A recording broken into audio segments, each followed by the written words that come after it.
you can speak or how much you can organize. But the idea is that if you have a proposal, we should debate it to the point that after here we can go to Ministry of Finance and say, this is what we want to do, and they should take it, because you would have backed it up with evidence, you would have presented it in a way that they will not refuse. So that's the first point, that we should take this exercise very seriously, because it's a very serious exercise. And if you're here, it means that you've won in one or the other. When we were here at first, we were more than how we are here. So it means that as even we continue, we'll keep seeing that sort of progression. So as you debate, I encourage you, again, it's good to have an idea that you can defend, but let us debate in a way that we can make our proposals better, so that after here, as I said the last time, we intend to write a position paper to share with colleagues in Ministry of Water, in Ministry of Finance, but also for the negotiations that will be coming later on when it comes to COP. But also, what I didn't say is that currently we are negotiating the United Nations Framework Convention, International Tax Cooperation, and issues of environmental challenges are key, and that process is also going to go on for the next 3 years. So what I'm saying is basically that as we debate, we want ideas that we can actually present to our policymakers. We want ideas that we can present in regional bodies. We want ideas that we can present even at the international level. And from that process, I know some of you will even be with you to present those ideas in those fora. So again, some of us came here to win, yes, win. But for us, what we came here is to get those proposals that we can actually use, or that can actually be actionable. And having said that, of course, this is not going to be the last time we interact. As YTGen, we do work in Uganda, but we also do some work in other countries, but also at a regional and continental level. And we've created certain spaces where we can engage young people. We work with young people, and that's why everyone here, I think, qualifies to be young. I don't know if I also qualify to be young, but the idea is that then we are going to have to take these conversations beyond these spaces that we are in. That's why I'm saying this is a very serious exercise. We have engagements with our colleagues within the SADC region. We have engagements within the African Union Youth Division. We have engagements, even like I said, right now we are trying to negotiate. We are part of the youth team that is trying to negotiate that UN Framework Convention on International Tax Cooperation. So give us ideas that we can take and be the ambassador of those ideas, because eventually these are not our ideas. So if we are able to be in those spaces, it means that you also be in those spaces. And that brings me to my last point. I think I was given a few minutes and we are a little bit late, is to say that everyone here is a winner at the end of the day, because you'll contribute to making these ideas a reality. What then maybe we are also going to do is that whichever abstracts that we received, we are going to compile into a compendium and we shall publish that. So at least everyone's ideas will go to be seen by someone beyond this room, beyond the people that are watching us right now, beyond what we've said we will do here. So let's start from there, that whatever happens today, these judges of yours are very senior debaters, and I know they are going to do a good job. Help them give us the best ideas that we can have. And then we will continue. Like we said, this is a process that we hope to go on for at least the next 3 years. So let's not stop here, and let's keep doing what we do best. Thank you very much.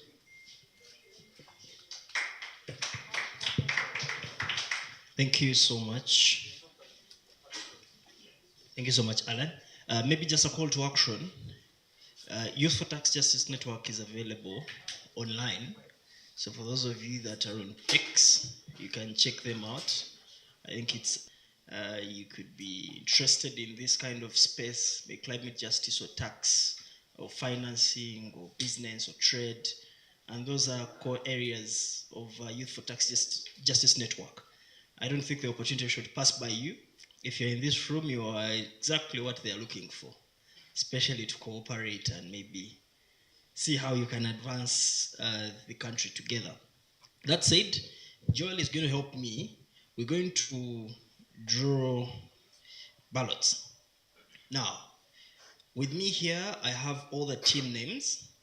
What we're going to do is randomly, and this is without any particular order, we'll be calling a university, and the university will come and compose its room. Okay? For example, if we called team, let me find, IU is not here, okay. So if we called, let's say IU team A. So IU team A comes here and they pick 3 papers by chance, and then those 4 are now going to be room 1.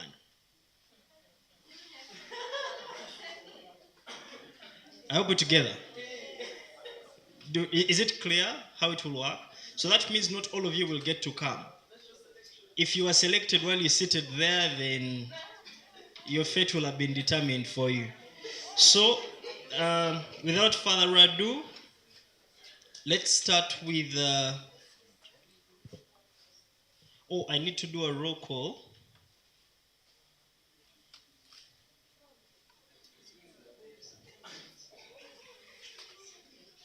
Okay, so is Jambogo Team C here?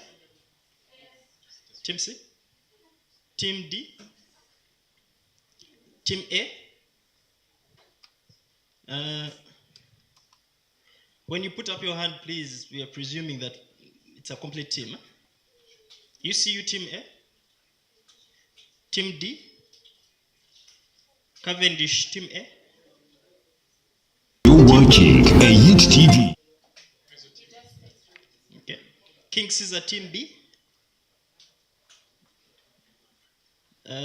KIU Team A? Team B? Nkumba Team B? Makerere Team D? Makerere Team C? Victoria University Team A? Victoria University Team B?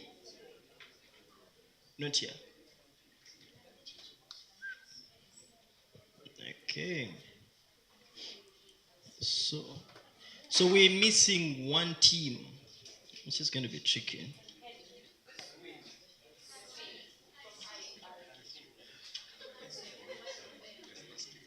So we don't have Victoria Team B, so we'll have to create a swing.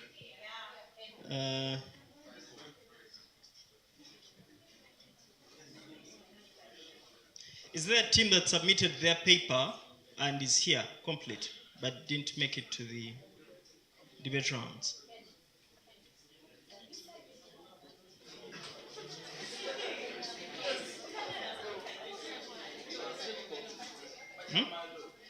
Guys, is there any? None. You didn't submit. Any? So you can swing, but we're asking where are their teams. Are there teams? Okay, none. Okay, so Henry will swing. I don't know if you have a teammate. Okay, good. So just help me look for, replace them with Victoria. Yeah, Victoria B.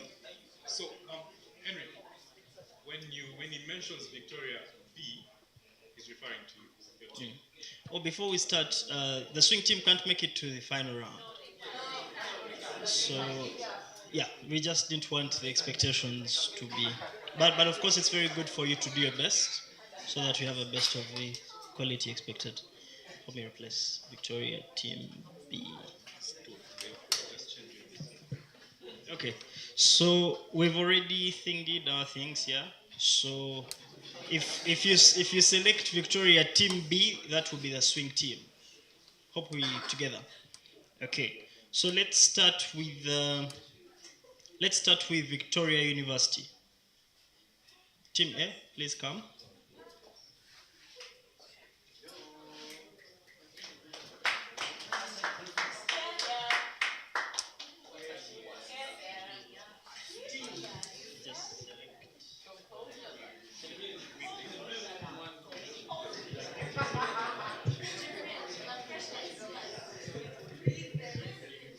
watching a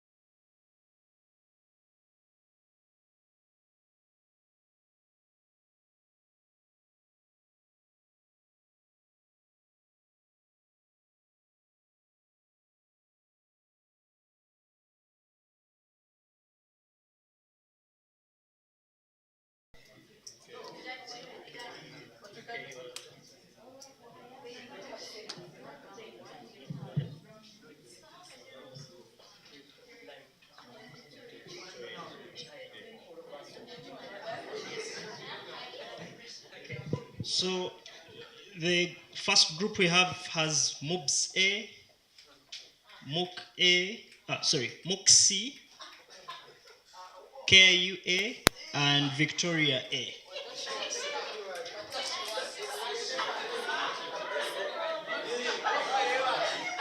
Okay, so can we have someone from Chambogo? Chambogo University team D.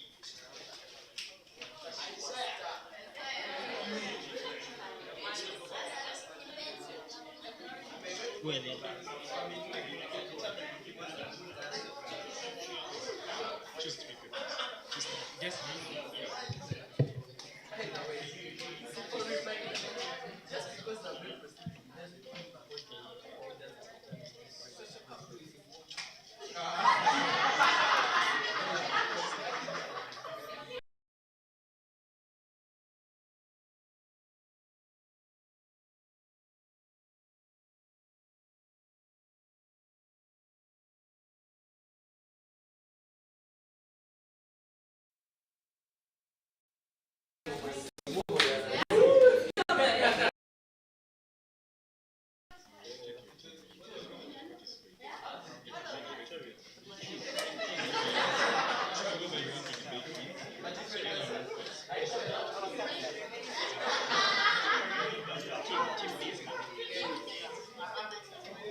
Managing, eh?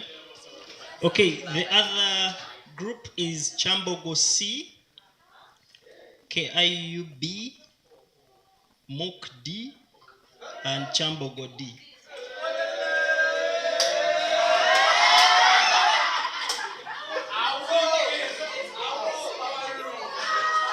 Okay, let's have someone from King Caesar.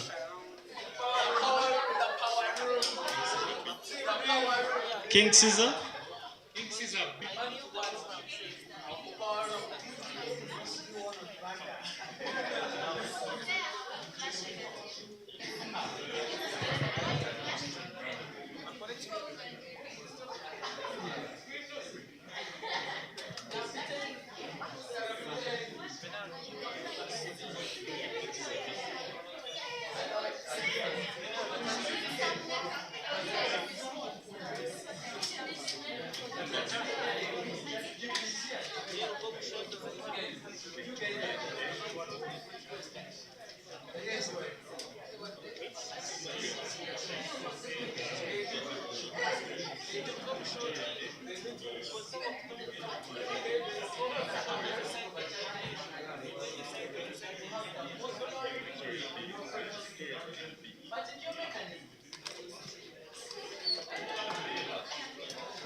Sorry, King Caesar, kindly come back. You need to select again.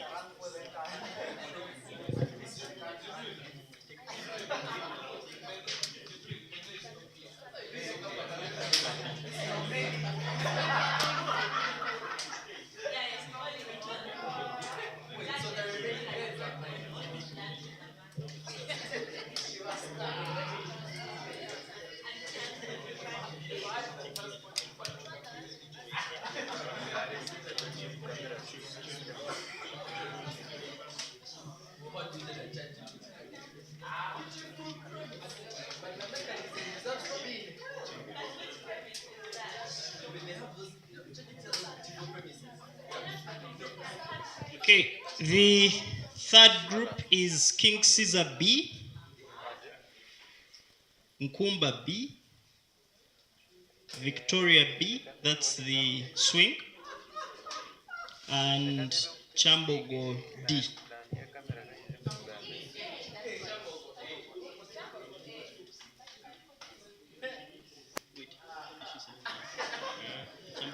It had been selected. Put it out. Excuse me, she'll have to come back. Sorry.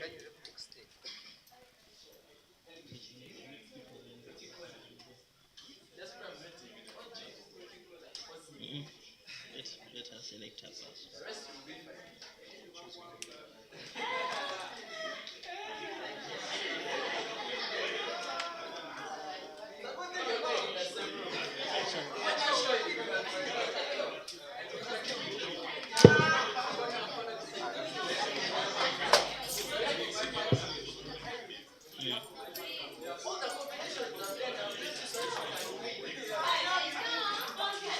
Okay, so this group is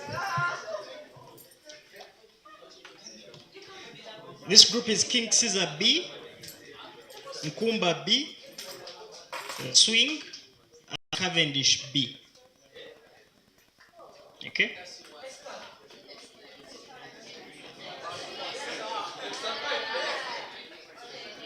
Okay, so finally, who hasn't been selected?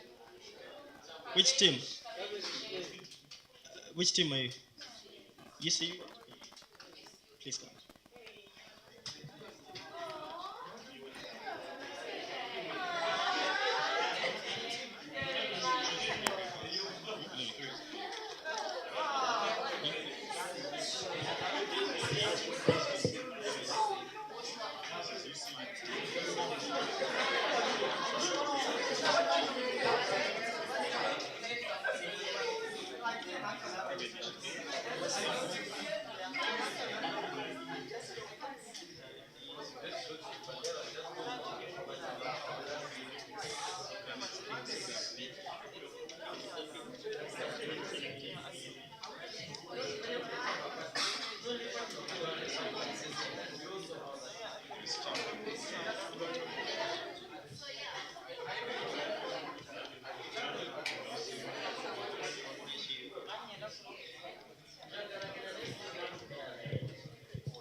Okay, the fourth is UCUD, Cavendish A, Chambogo A, UCUA.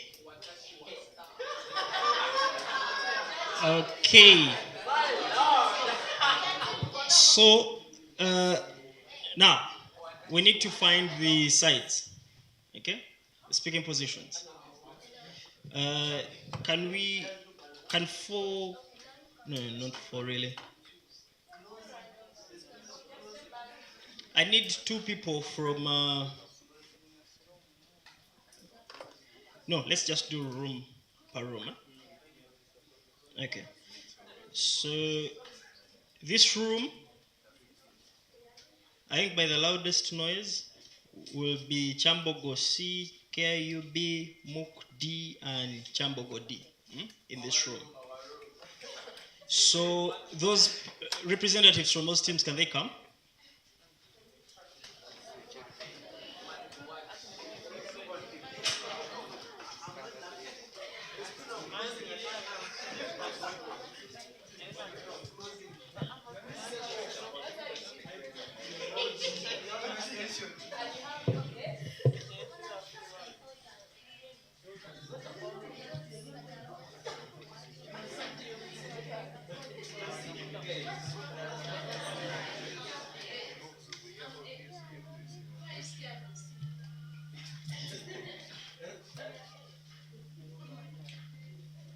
Okay, so let's come up.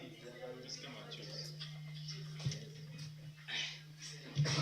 I'm waiting for you. Wait underneath the check. Very good.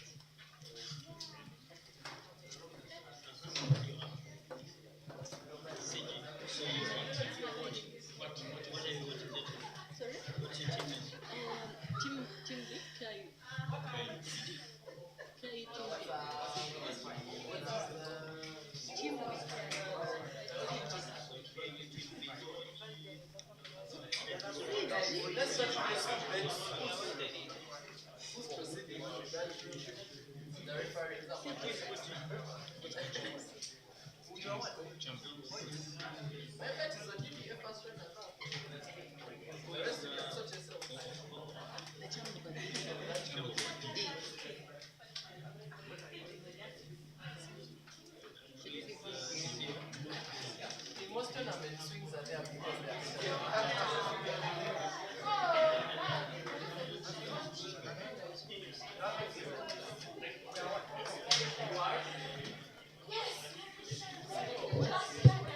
Okay.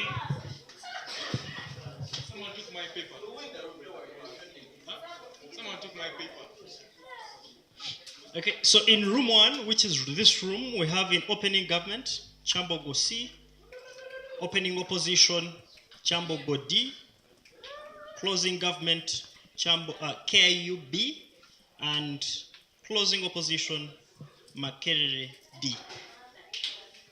Let's have room 2. When you step out and you take your left, you will see a class there. Okay, that's room 2.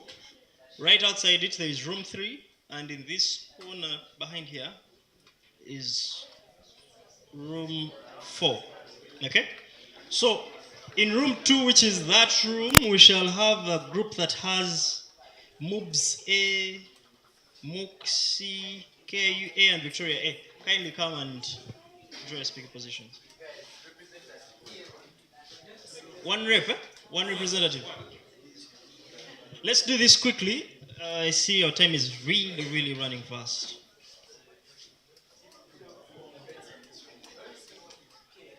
Please select and open.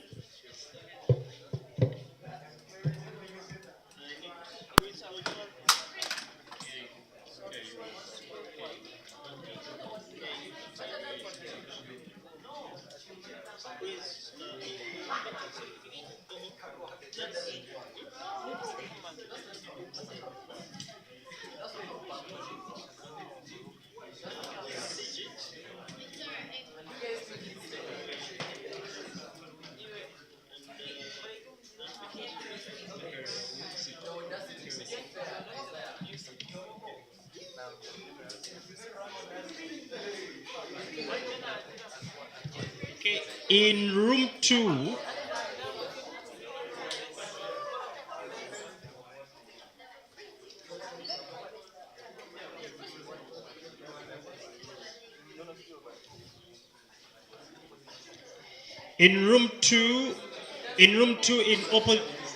guys, some order. In opening government, we have KIUA. Opening opposition, we have MOOBS A. Closing government, we have Victoria A. And in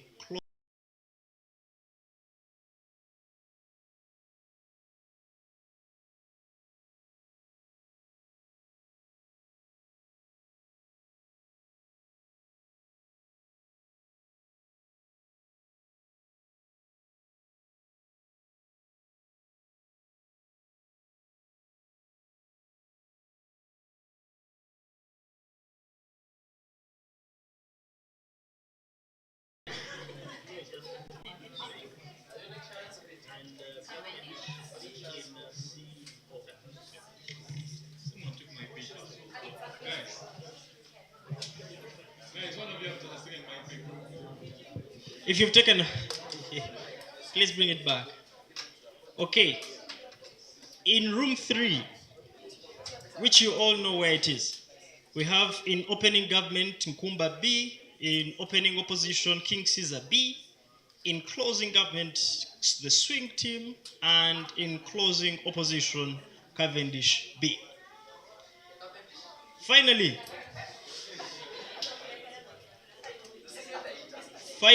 we have a group that has UCU D, Cavendish A, Chambogo A, and UCU A. Can you have a representative? Make a selection.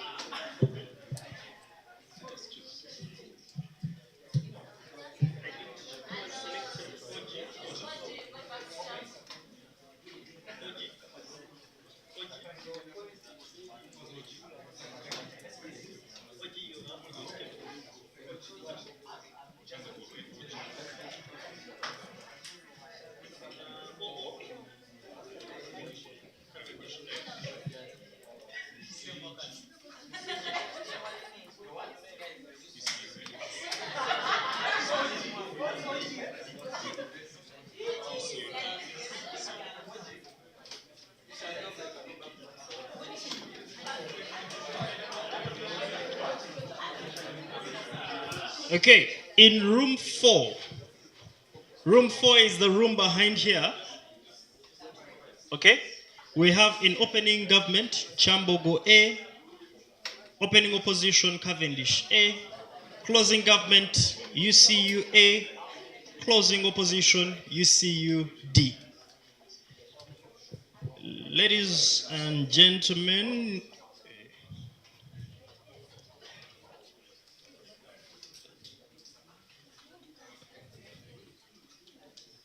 okay, so we're moving on. You know who you're versing, you know which speaking position you're taking. It's only right that you know who your judges are. I'll only introduce the lead for today's competition, and that's Jordan Tumwesije. Jordan is a human rights lawyer, currently working as a program manager at Global Rights Alert. Global Rights Alert, if you get a chance to check it out, you'll see that they do most work. I don't know if I'm biased, but I believe they do most work in climate research and mineral rights versus human rights approaches for the country. He has experience in climate justice advocacy and has critiqued Uganda's energy transition journey. Jordan is also an advocate of a High Court of Uganda and an associate partner at Avian Advocates. I believe in Jordan's abilities to lead this technical team. He's a member of Debate Society Uganda and one of our senior members at that. He was at Universtiy as a Law Society president. That should not intimate bias. That is also to express that if you feel he's biased to judge you, that you can declare and he will step out of that room.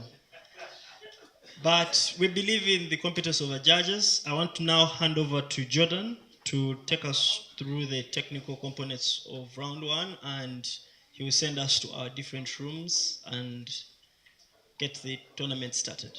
Over to you, Jordan. Thank you so much, Blair. So I'll not waste a lot of time, considering we have already spent quite a bit of time. Again, please note that the adjudicator's verdict is final. Unlike other areas where you have a right of appeal, the right of appeal will not be extended this time. And also, for purposes of time, kindly note that the judges will not extend any feedback within the debate rooms, but feel free to consult with the judges when you leave. So these will be silent rounds. Now, for the resolution, ladies and gentlemen,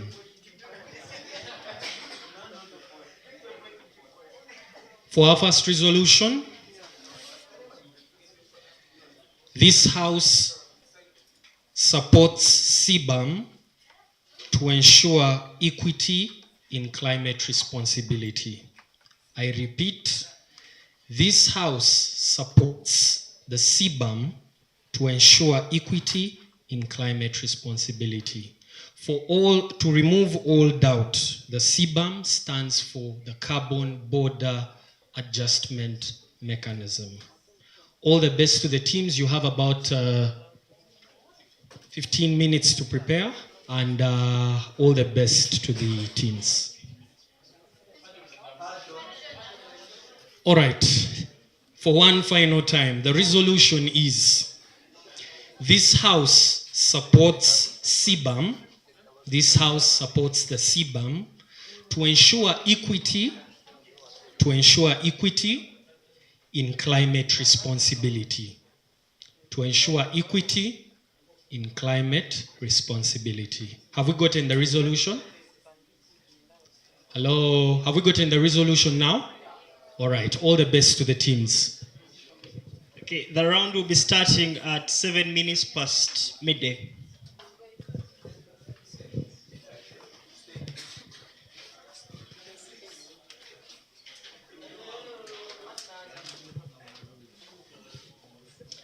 Empowering you.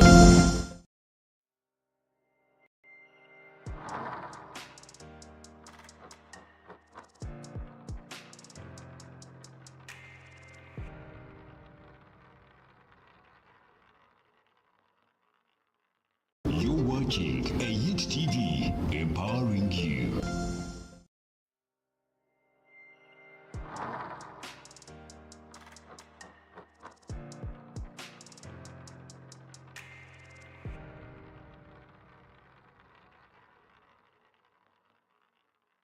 You're watching Universtiy, empowering you.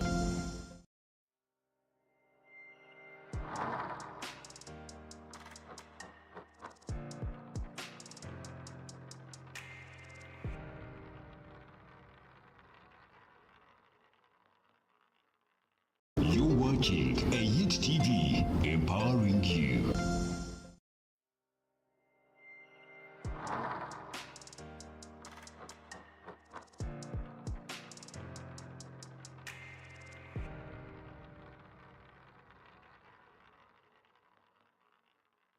You're watching Universtiy, empowering you.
Two, one. This house supports CBAM to ensure equity in in climate responsibility. Now, panel, this is what I want us to understand, and this is what we are going to show you in this debate. We already show you because we believe we all know what CBAM is. We are going to frame this debate under 3 levels. We are going to show you what the importance of CBAM, but also we are going to show you on a principle level why this is necessary.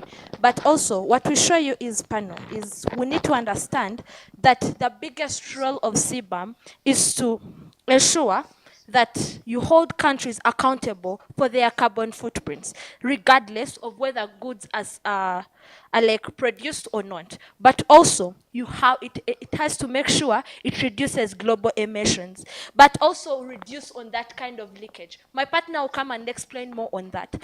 But also what we show you is this.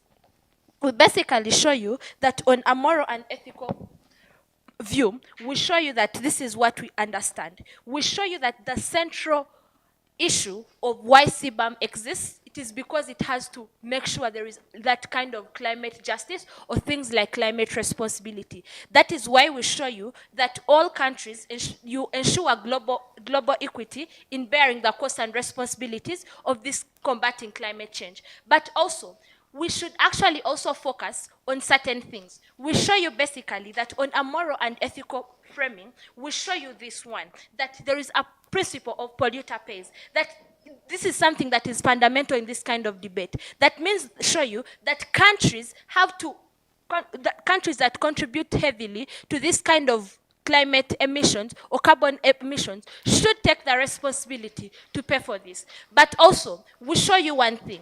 We show you that we have to have things like intergenerational what? Justice. Why? We show you inherently that CBAM itself has to ensure that future generations are not disappropriately what? Burdened by the inactions of the present countries or people like the corporations that are avoiding climate responsibility. That is one thing I want us to understand in this debate. But also, we are going to show you one thing in this kind of debate. We are going to show you that CBAM itself, without it, certain things can't happen.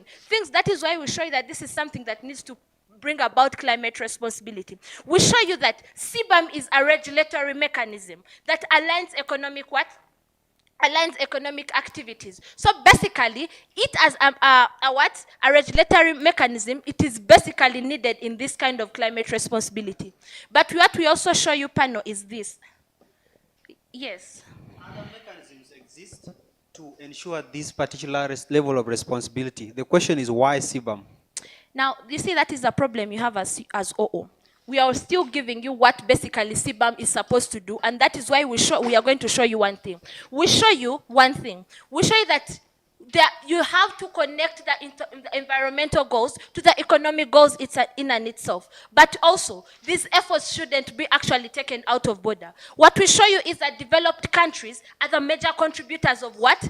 Global emissions. That necessarily means that what we have to understand in this debate is developed countries are the biggest polluters, but developing countries are vulnerable to this kind of what? They are vulnerable to the risks of climate what? Climate change. But also, at the end of the day, all of us need to take that kind of action. What we also show you necessarily is this. We show you that industries and corporations are supposed to be like the accountable actors in this. We necessarily show you that multinational corporations, particularly those that offshore carbon heavy production, should actually be the ones to be held accountable and all that. Now that is what we are trying to show you on the framing and characterization of this whole debate. We do not expect you to come and ask us like, that other mechanisms exist. The reason as to why we give you CBAM and why we support CBAM, because CAP was not stupid to do what? To set such a motion as giving CBAM as something that is going to be a regulatory mechanism. That is the framing that we are showing you. That this is we already show you the major roles of CBAM. Its biggest role is to ensure that these countries are held accountable or are held responsible for their kind of things that they do. But the biggest argument we have on our side is this. You have to hold specific countries accountable, even if at the end of the day, if we show you that developing countries are because we show you that developing countries are vulnerable to this kind of risk. So at the end of the day, if you do not hold these countries, the developed countries that emit more, accountable, that means you're going away on the moral and ethical principles, whereby the polluter pays most of the... Yes, Jibril. Do you agree that CBAM in itself wasn't the position LDCs? Wow. So, Jibril, this is what I want us to understand in this debate. That regardless of what you think as CO, the biggest polluter in this kind of debate is the developing countries. At the end, what do we get in the end result? Our goal is to use CBAM, why we support it, because it is a regulatory mechanism, whereby its biggest responsibility panel is to reduce or regulate certain incidences that happen. That is why we bring about intergenerational what?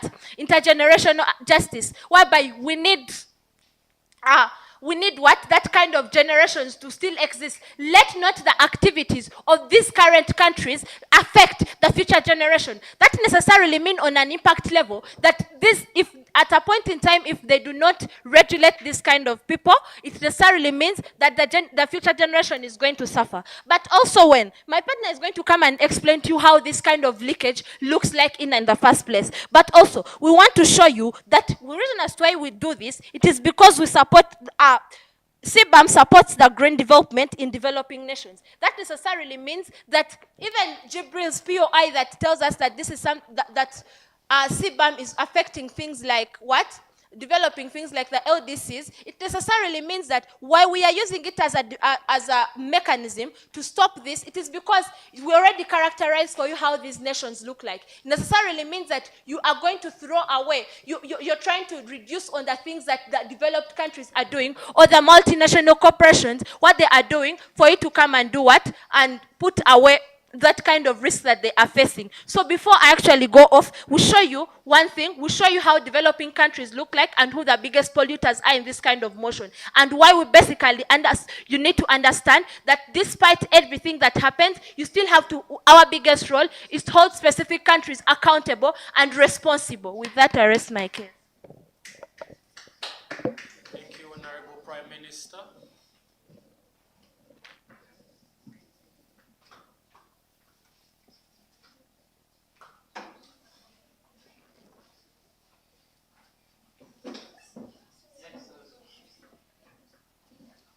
Listen in from the leader of the opposition.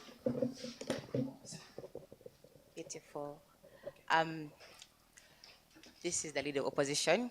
This House does not support CBAM to ensure equity in climate responsibility. As you can see, the effects of climate change, they are all throughout the world. And when you look at the countries that have supported CBAM, like China, do you really think they're not facing the adverse effects of climate change? Why are you focusing on CBAM and instead not looking at the other alternatives? When you look at CBAM, it's a very, very complex way of monitoring how the climate emissions are put into the environment and how maybe countries should, reduce on their emissions. So what is the monitoring strategy? The CBAM kind of way, okay, the mechanism, but the monitoring strategy is not very complex because a developing country and an underdeveloped country are not at the same rate. How will an underdeveloped country like Uganda monitor the CBAM emissions, okay? So here as the opposition, we're looking at the effectiveness of the CBAM in achieving the significant emission reductions. Okay, so if there is a limit put out for all of the countries, it's going to be uniform because we are trying to promote, first of all, equity and climate responsibility for all the countries. But if there is no equity in the monitoring of the CBAM emissions, then I don't think the CBAM mechanism is going to work for all the countries. Then here, as the opposition, we're here to suggest that there is other ways, alternatives, through which we can promote climate equity and climate responsibility. So there is the technology transfer from the developing countries, whereby they can look of ways of channeling the different techniques we in the underdeveloped countries can look into maintaining our emissions more so in the technological way, because there are some ways we can reduce water heighting in the underdeveloped countries that technology is there in the developed countries. And when we look at the point of international cooperation, CBAM, we can promote carbon trading, okay, between the countries. Let me say Uganda, we emit some. USA emits others, okay? And I'm talking in terms of carbon. So why don't we look at the carbon pricing as a way of getting money in an underdeveloped country like Uganda? First of all, we shall be promoting equity and climate responsibility, okay? Yes. Any POIs? POI? Yes, please. What is CBAM to you? CBAM to us, we understand it as our mechanism whereby the carbon emissions are being monitored in the environment, and it's mostly favoring the developed countries, okay? But the underdeveloped countries, as the opposition, we are looking at it from a point of, we have to look at the other alternatives that will favor all the countries equally, but not especially the developed countries. That's why we are focusing on the point of technology transfer and the carbon pricing. Yes, so as I conclude, I would like to suggest that there are other mechanisms in this world that can help in climate action, reduction, and also help to support the other developing countries, like Uganda especially, because we are supposed to look for POI. other alternatives that are supposed to be here in Uganda itself and not other countries, because as a country as Uganda, I Speaker believe POI. CBAM will not work and it will only be there in the developed countries. Thank you so much. Thank you, the Honorable Leader of the Opposition.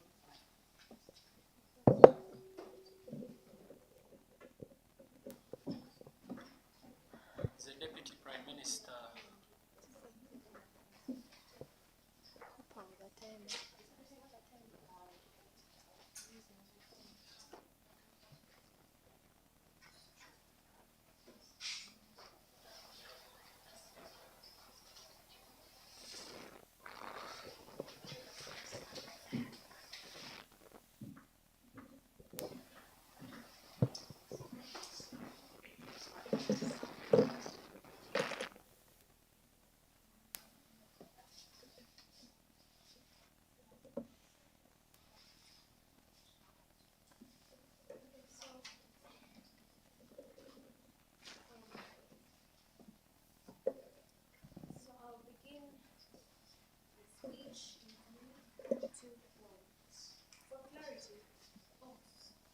Okay, let me restart. So I'll begin my speech in 3, 2, 1. So panel, for clarity, would like to define what CBAM is. So CBAM is a policy instrument designed to prevent carbon leakage and encourage global emissions reduction. Who forms the CBAM? Why was it formed, and on what basis was it formed? Those are 3 important things we cannot ignore. My partner tries to explain it, but since they did not get it, I'll elaborate more in it. CBAM is not a small policy that was created by nobodies or people who do not know what is happening. And when we're talking about CBAM, we do not have to narrow our minds only to developing countries. We're talking about equity. Equity is needed not only for developing countries, but we are in a scenario where we have to compare, to look at both developing countries and developed countries. CBAM is there for both the developing and the developed countries. Look at the main principles that CBAM relies on. It relies on 2 things: to prevent carbon leakage and the reduction of global emissions. When we talk about global emissions, keep it in mind, it is not only the emissions that happen in Uganda that affect the people who stay in Uganda actually. Like it or not, even the emissions that are happening in China right now, in one way or another, they are affecting you as a Ugandan. So if you're trying to concentrate on your problems, you yourselves as a Ugandan, because you believe you're so vulnerable and all that, you don't need help from other people, then you're wrong. There's nothing you're going to achieve at the end of it all. Still, to clarify about how CBAM comes into place. When CBAM, this policy was being created, it was mainly created on 3 aspects. That is about ethical reasons, social reasons, and economic reasons. Why ethical reasons? We are talking about climate justice. Climate justice is no longer something that we're singing about. It is something that has become ethical, something that we need to put in our values and we need to fight for. Reason being, climate change is in line with our lives. The emissions, the pollution we all do affects us at the end of the day, affects the food we eat, affects the air we breathe in, affects our livelihood as human beings. That is how it becomes an ethical problem. Talk about that's how it becomes a social aspect. Still, the social life we live in, the emissions that are happening all over, they affect us as people, the air we breathe in, our livelihood, our health, all of it, narrowed down to our social life. Then about the economic thing. This is where actually the debate should center about. Let me explain how CBAM actually works. It's not just a policy that is there that is there theoretically for people to know. CBAM is a policy that has even put guidelines for people to follow. For example, there are CBAM certificates in place that are there to monitor imports and exports. That is something I believe CO is going to base on, because they ask us a POI that doesn't CBAM worsen the position of LDCs? No, it doesn't. How? When you're talking about these certificates, what CBAM wants is that for every good you import, they have to be, like, that certificate has to be correspondent to the amount of emissions that that specific company was, has been doing. So at the end of the day, you are paying for it. So what most probably Jibril thinks is that, at the end of the day, poor Uganda, who is an importer, is the one who is going to suffer this damage because they are paying for it. But no, look at what I tell you about the leakage, the carbon leakage. How does carbon leakage happen? Carbon leakage happens in a scenario whereby, for example, China, it's a developed country, they have so many industries rejected and all that. So because they do a lot of emissions and there are so many strict regulations at the end of the day in their country, what China wants to do at the end of it all is run to a small country like Uganda, which does not have stringent laws against emissions. So in that case, they are polluting more. They are already polluting in their country, and maybe they feel like, the taxes and all that are high, so they are running to a small country and producing goods. So that is when the certificate comes in under imports. Even when you transfer your business from a developed country which has strict laws to a small country, to a developed countries which has slim laws, still this certificate will be applicable to you. You will not be able to export your goods to other country. And how is it helping the other country that is importing? For example, I'm assuming that it is Uganda importing from a country and maybe they have to meet that tax. At the end of the day, remember, who is exporting? The industry is exporting, and you have a country that is receiving. If this expense is high for this country at the end of it all, they are then forced to rely on the goods that they are producing, they themselves as a country. You are a country, maybe you're at the end of the day, you learn to rely on your local industries at the end of it all, other than relying on the imports that will be expensive at the end of it all and which are causing high emissions. Why is this important? My partner tells you that at the end of it all, the biggest emitters in this world, like it or not, they are the developed countries. And the thing is that at the end of the day, they may have the money to mitigate these causes, and obviously it is their role as the major emitters to make sure that they mitigate the problems that come with these.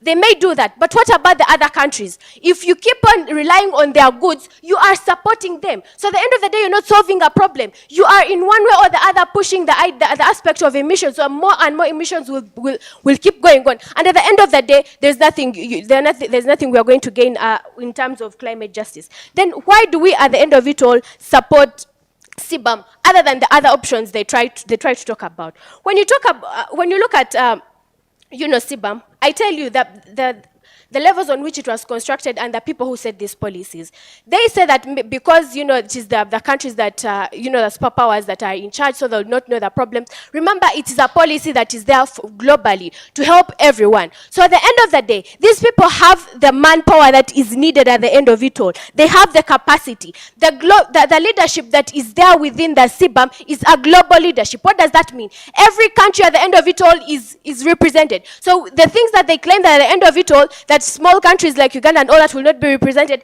that is a lie. What do they say at the end of it all? They say that, we need to look at other things that are in place in order, other than supporting CBAM. What I show you in my speech is that actually all the things that they call alternatives are things that are already embedded in CBAM. Talk about technology. I tell you how this is something that is diverse and how it is helpful. So meaning technology is already embedded in it. When you talk about the uniformity and all that, those are things that are already within CBAM. CBAM is there for every country. So at the end of it all, it is there to ensure that equity happens at the end of it all. Then when I say also that at the end of it all, countries that are supporting CBAM are also suffering, that is a very vague argument for this debate. They don't show how, and for that reason, they still do not stand.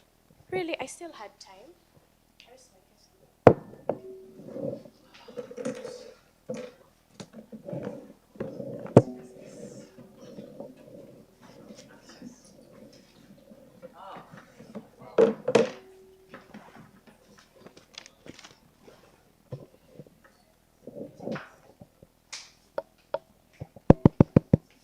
Is this working, or I can just use my voice? Oh, it's all right. So I know this is not that big, but I think I would like to shout out to my partner. But regardless of what happens today, I think it is an awesome debate. So before I start my speech, I think I'm audible enough. Okay. So I'm going to start my speech in 3, 2, 1. Chair, understand what we don't get from this particular instance is the metric of support. How do you support this? How is it beneficial, not only to the developed countries, but also the developing countries? He raised a very important POI, and I also wanted to raise the same. Don't you think this in of itself is most likely harmful to the developing countries? And even if it was proving some level of benefit, we think these benefits are not most likely accruable. Understand, Chair, this metric, which is hardly, maybe they deserved an import slide for this particular debate. Understand, this in of itself imposes a certain level of tax based on a particular good that in of itself has a defined level of carbon emission. That therefore means this is particularly in of itself harmful to the developing countries that most likely have to pay an extra tax, that the citizens most likely don't have adequate services, don't actually have adequate resources or adequate items in that regard. That most likely means the level of goods that come into these particular countries are things that are going to be expensive for this particular individual. Understand, we consent to the fact that climate change is something that needs effective solutions, that need effective change in everything. Channeling this particularly to tax, it means the developing countries are going to have a lesser form of energy solutions, a lesser form of mechanisms to cope with this particular thing. Channeling into this particular thing, it means the level to which these particular developing countries, whose products are most likely expensive in vast majority of instances, they are going to accrue this particular level of tax in of itself. It means their own products are most likely going to be expensive through other export trade, because now understand, an export becomes an import the other way. It means therefore that the level of tax that is most likely levied on the particular goods that come out of emissionary ways from these developed countries are going to be something that increase the prices of goods of developing countries within these particular developed countries. It means the level of buying that comes out of these particular goods within these developing countries in of itself is most likely going to be less. Understand why this is crucially important. Understand that in vast majority of instances, people depend on trade, people depend on other different mechanisms to survive. It is crucially important for developing countries to have an edge and most likely center around without these particular limitations in of itself. Understand, introduction of tax in of itself within this particular program, it means it most likely aligns and shifts the dynamics of prices in that regard. I'll take you in a few. Understand why this is particularly important. Ask them a very simple POI. The question is, they're most likely trying to prove that this COBAM in of itself is the whole climate equity advocacy. This is not its chair. We have to understand that COBAM in of itself is a different metric that happened. It is a carbon border adjustment mechanism in of itself. It doesn't encompass different things such as technological advancement that could most likely be given to these particular developing countries. Shoot your POI. Okay, given the urgency of addressing climate change, how do you plan to prevent further delays in global climate actions if you oppose these policies of CBAM? Exactly. That's very brilliant of you. Let me give you, I will most likely even give you 7 different mechanisms that can actually solve this particular thing. Understand, there exist things such as carbon pricing, not necessarily based on tax. These particular things exist. This most likely directs individuals to pay for the emissions. The problem is that every particular good that you most likely produce, either a developing country or a developed country, has to be taxed on the basis of its carbon emission. It is not necessarily a general country's contribution in that regard. The problem with this particular policy in of itself is specific in nature. It is crucially important to understand that it is most likely important that these countries need to carry on these particular activities for survival, because understand the rule of the jungle is you fight for survival. The problem with them is that these countries don't consent to polluting that much in regard to climate change. These are individual countries that have developing economies that have lesser pollution in the general landscape. The problem with them is that every particular incentive or every particular mechanism that exists that has a level of carbon mechanism has to have a level of tax levied on that particular thing. The whole economy is chair. If you struggle to get this, the whole economy in of itself may not have that vast effect in that regard. They may not have that vast level of emission, but there are particular activities or particular events or particular trade economies that they most likely have to carry on at a global scale that are going to constantly be criticized in this regard. Understand, there's also climate financing that exists in this way. The problem with the mechanism is that you constantly have to adjust whatsoever it is survival means that exists within that regard. It's crucially important why this is mutually important. We consent to the fact that developing countries deserve a level of activity usages and carry on different activities anyway. The problem with this is that it targets and it's segregative in nature because the developed countries can constantly carry on these taxes and still, given the fact that they have lesser means or cost of production, their goods will most likely still prevail. The problem with developing countries is that they have a higher burden of production, given the fact that most of the equipment in of themselves are most likely imported. It means, therefore, that the cost of production in developing countries are less likely high. Their products are already expensive. The problem with this particular incentive in of itself is that it increases on the tax base, reducing on the buy power that most likely exists within this particular thing. Even the trade-off that exists, is 6 minutes? Okay, even the trade-off that exists, these particular countries already have a disadvantage in that regard. The problem with their metric is that it constantly increases and exhibits this particular level of disadvantages in of themselves. Let me explain one key important aspect in this regard. And I'm going to explain to you why this in of itself violates the World Trade Organization rules. First, understand, it most likely infringes on the World Trade Organization principles, potentially sparkling trade disputes. This is particularly important for this debate because we have to also understand the key narratives here. We consent to the fact that developing countries have to have this particular matrix. Understand, Chair, as on last intuition, climate change deserves a new shift in dynamics. The problem with these particular developing countries, they have not had mechanisms to adapt to this particular thing. Lesser energy sources, lesser everything in that regard. It means, therefore, that the level of buy-in and the level of exchange that they occur at the global scale is less likely. Yes. Thank you. Very interesting when you have the debate, listening from closing halves of either government and opposition. So we're listening from the member of government. Here.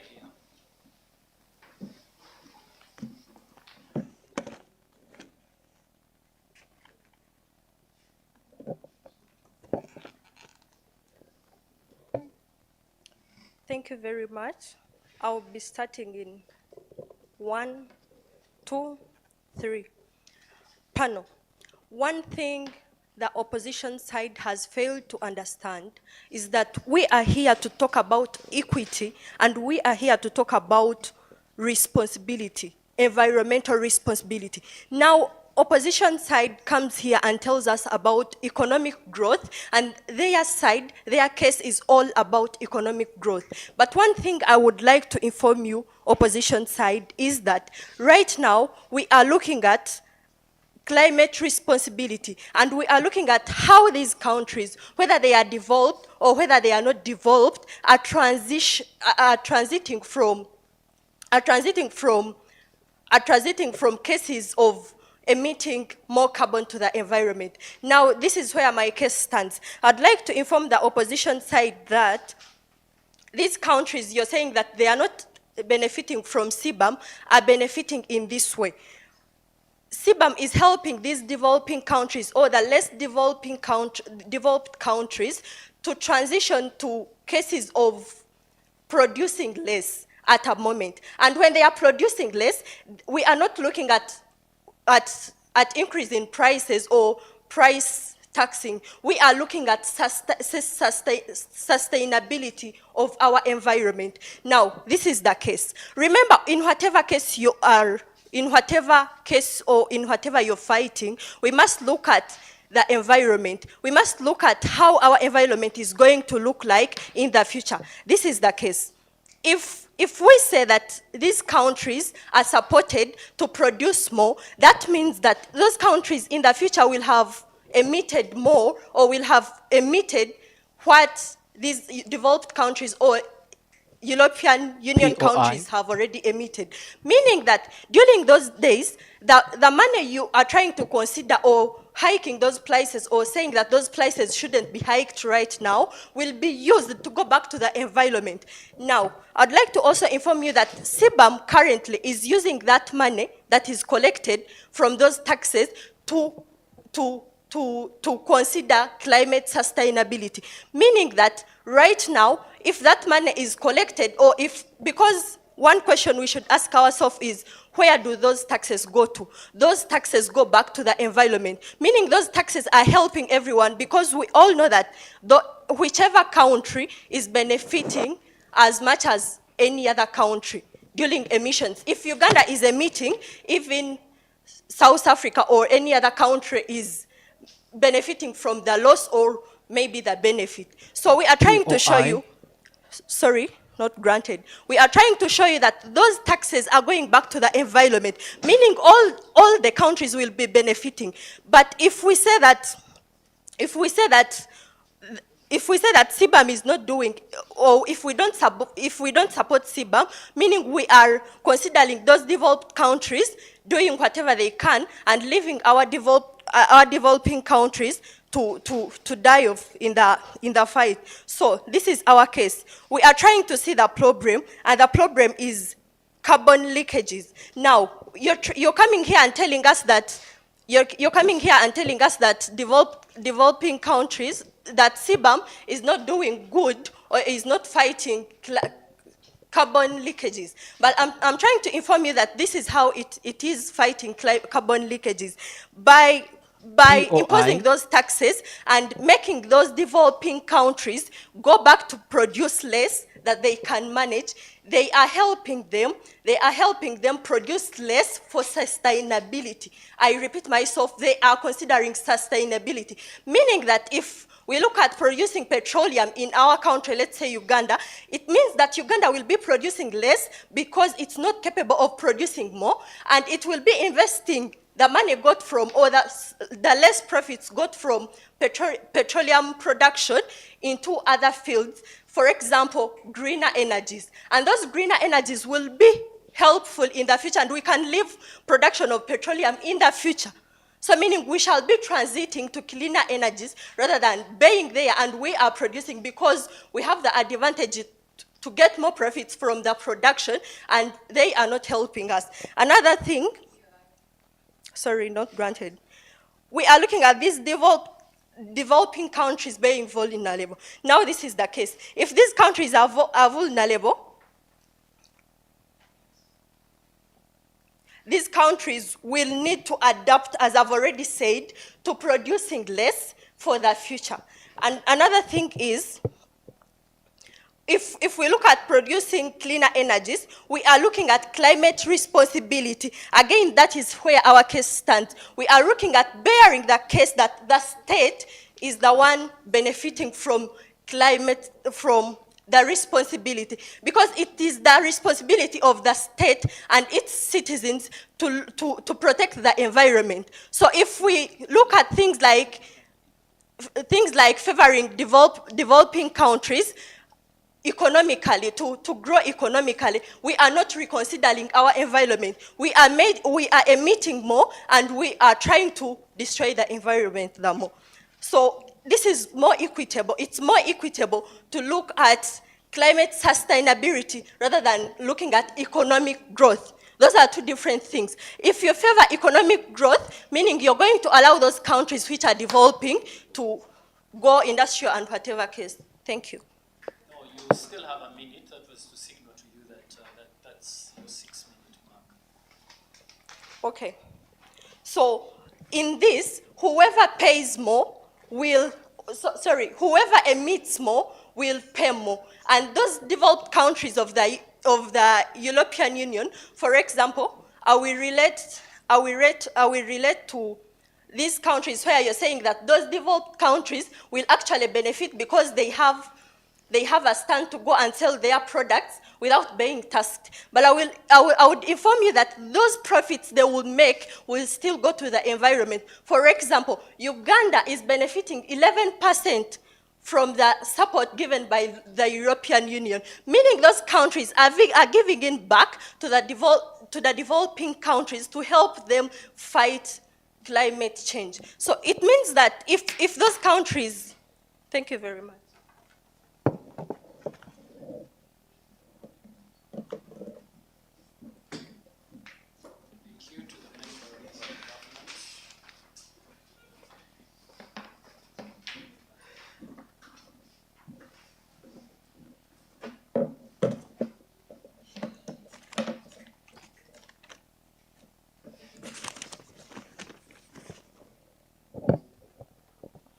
I'll begin my speech in 3, 2, 1. Now, panel.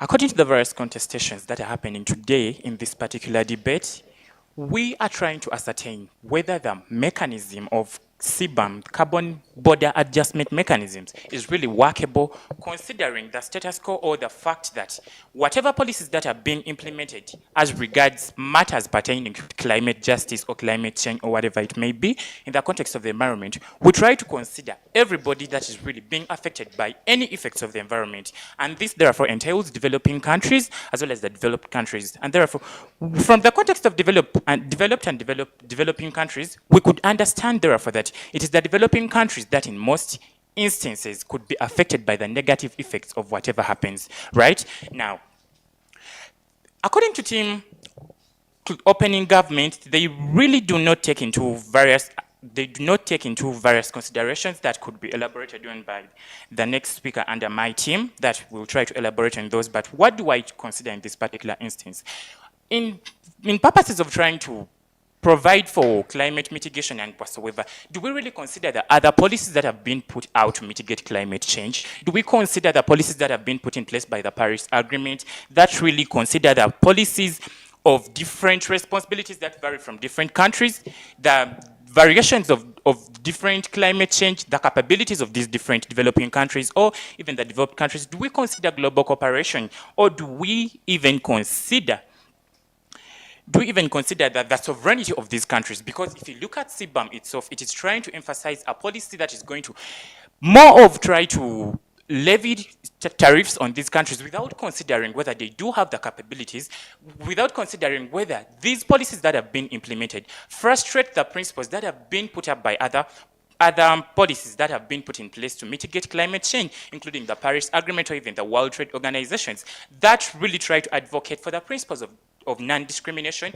in matters pertaining to climate justice and even trade, because I think that is what we try to emphasize here, trying to foster reduction in climate emissions while considering the context of trade and everything. So what do we emphasize in this particular instance? We as team closing opposition emphasize that whereas the system of CBAM comes in to try to emphasize policies that are really going to help us to try and foster climate change, it could really not be workable considering the context of trying to put regard to low developing countries that may not be able to foster this. And from the various contestations that have been happening at the various points raised, there has been the policies of technological transfer. They have been trying to emphasize technological transfer.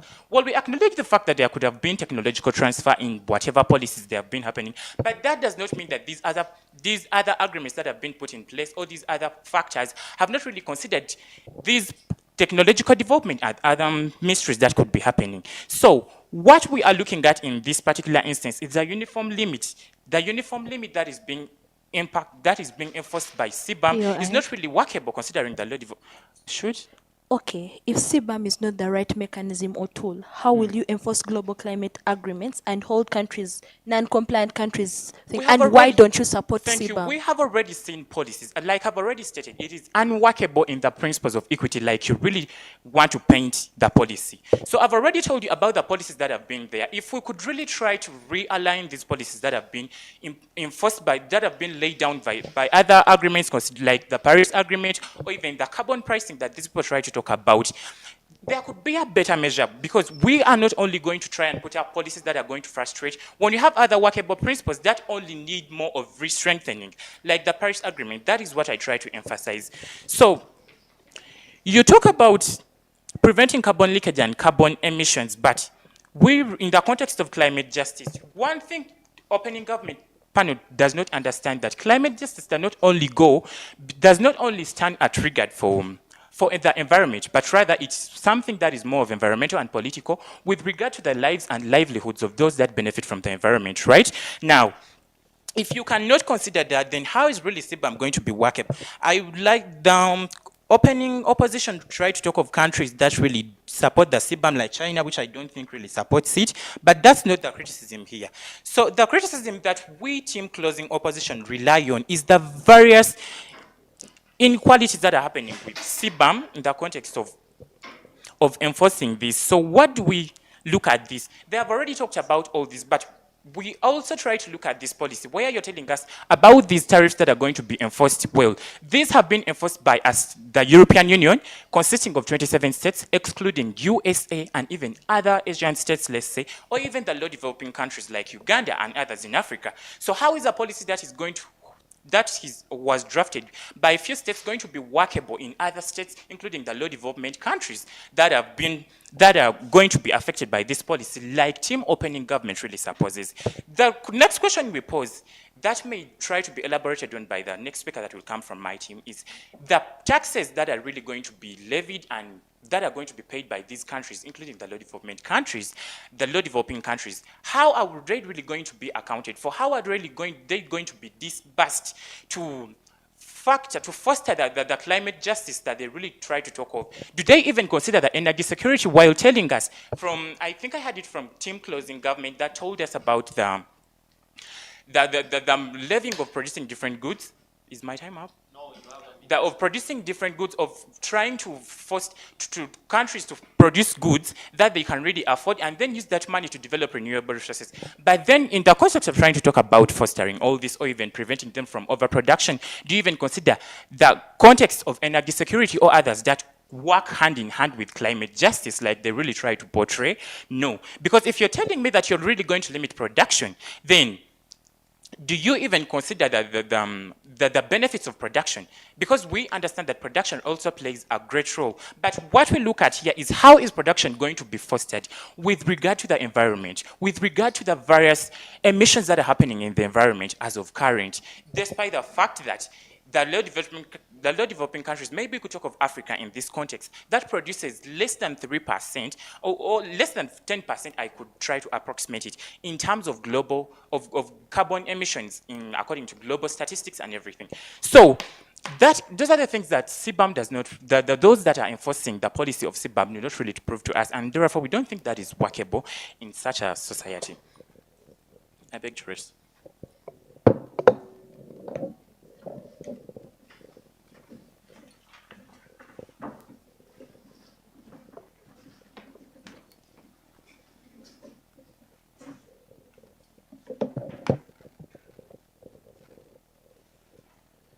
Okay, so I'm going to start my speech at 3.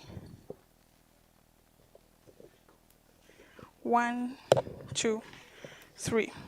So what we get from Team OO is majorly talking about economic development. But on top of that, the alternatives that they give us are technological transfer and carbon pricing. And when the previous speaker just left stage, he talked, their alternative was the Paris Agreement. But I want us to take into consideration that these are things that are already in status quo. But what have been their impact? What has been the impact of the Paris Agreement that they're talking about? Currently, we are still seeing an increase in carbon emissions, an increase in global temperatures, and just between the year 2022, over 900 people died in Karamoja with Paris Agreement in place, with carbon pricing in place, and with technological, it may not be technological transfer, but we are still seeing environmental issues still worsening, even with the existence of these cases. But maybe what team opposition does not understand is what CBAM actually is. CBAM is majorly in the European Union, and it was founded especially because of the laws on against emissions of that industries are doing in the European Union. Now, these industries, so that they are being highly taxed, so they decided to run away from the stricter countries and go to countries like Uganda and whichever other country that will allow to take them in, that have weaker regulations, so that they can continue to emit more, but then take back their same goods back to the European Union. Still, they'll be making profits, but escaping the punishment. Now, that is why CBAM is in place. It is to punish these perpetrators. Now, regardless of whether you're in which country, if you want to import your good into, I'll take you later. If you want to import your good into the European Union, we are going to tax you basing on the carbon content of your good. Now, they talk about economic growth, but I want us to take into consideration that contributing to Uganda's GDP, exports contribute only 12%, and the imports contribute 22.47%. So if it is in the European Union and Uganda wants to export to European Union, and of which this 12% that Uganda's GDP is earning is not only from exporting to the European Union. So we really see that CBAM does not have a big impact on Uganda's GDP because it is only 12%, and not all the 12% is to the European Union. So we see a very less impact on Uganda's GDP. So when we talk about hampering economic development, their case does not stand. And also, I want us to take into consideration the fact that if we compare with the state of climate change, we need to achieve economic development in a balance with sustainable development, with conserving the environment. But if they only focus on economic development and leave out the aspect of climate change, we are seeing a country like China that has grown economically, but recently they're actually making more losses than the amount of money they have earned from industrialization. This is due to I'll take you later, please. This is because these people are having chronic illnesses, the intensity of the carbon emissions in the air is too much. They're suffering cancers, and these are very expensive to treat. So in the end, even if we take them at their best case scenario, okay, we say, okay, let us not do this, and we focus on economic development. Yes, they're going to develop, they're going to continue emitting the increase in carbon. It's going to affect their lives, and we need over 100 years. If we give Uganda 100 years to develop, in the end, it would have also emitted as much carbon as we are complaining about USA right now. So what is the difference that we are making? POI, yes? What's your POI? if Uganda does export about 1% and it's probably not hurt by this policy, yes, how do you then guarantee compliance from that very LDC that doesn't really lose a lot from it? Now, this is the issue. It is about imports into the European Union. CBAM is mainly in the European Union. And regardless, because the main importers into the European Union are big countries. You cannot tell me that maybe an agricultural company in Karamoja is exporting to the European Union. In most developing countries, it is local based. But for the little that is exported to the European Union, it is mostly companies that are big, which means they are big emitters. And when we charge them the taxes, these companies are then forced to reduce their emissions, because if your product has more carbon, that means you will be charged more taxes. So these countries, all these companies are forced to reduce on the carbon content of their products, which is very good to everyone. The speaker on my team already came and told us that this money that got from the taxes is invested back in the fight against climate change. The money that European Union is collecting, it is using it to support these very developing countries that are suffering the terrible impacts of climate change. When we look at the problems that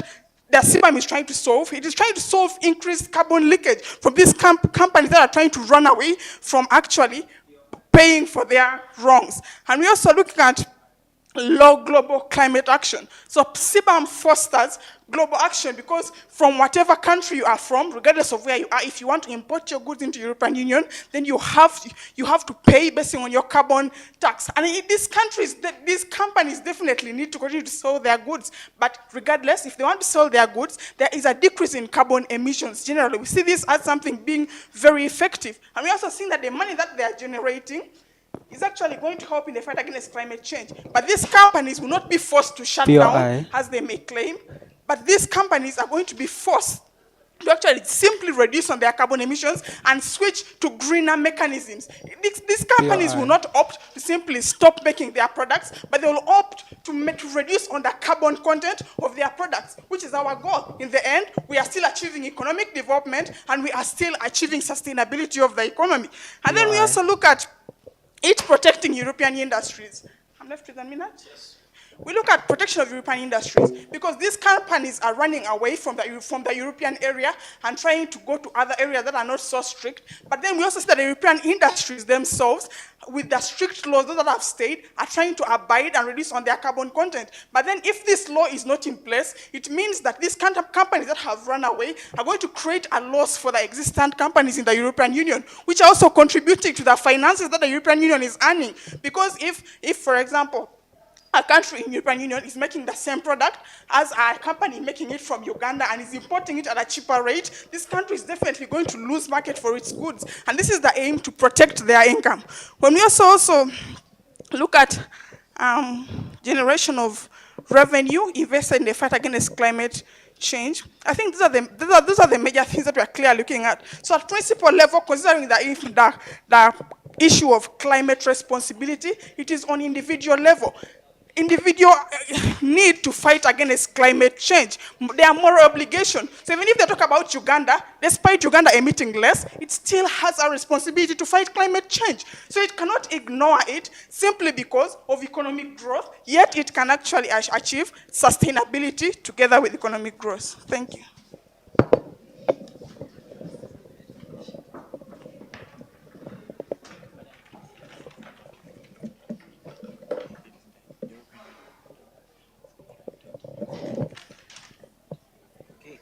I'll begin my speech in 3, 2, 1. Chair, I think main things that we all agree, both sides, is that there is a problem at hand, which is climate change and all the problems that probably come along. And also that there is a moral authority everyone holds to sort of like make things better and handle the problem at hand, which we think no benefit is, it doesn't become like an exclusive benefit to any side. The question becomes that if you're to apply a certain principle, how probably should you then take it up, or what type of policies should you then put in place? What opening government and the closing government opt for is a certain motive that necessarily is pushed by 27 countries under the EU, looking at the interests basically to limit capacity of some countries to bring into commodities in those countries. How countries like China have perceived this policy is that it is more of a protectionism policy than rather a policy that is targeted towards environmental protection.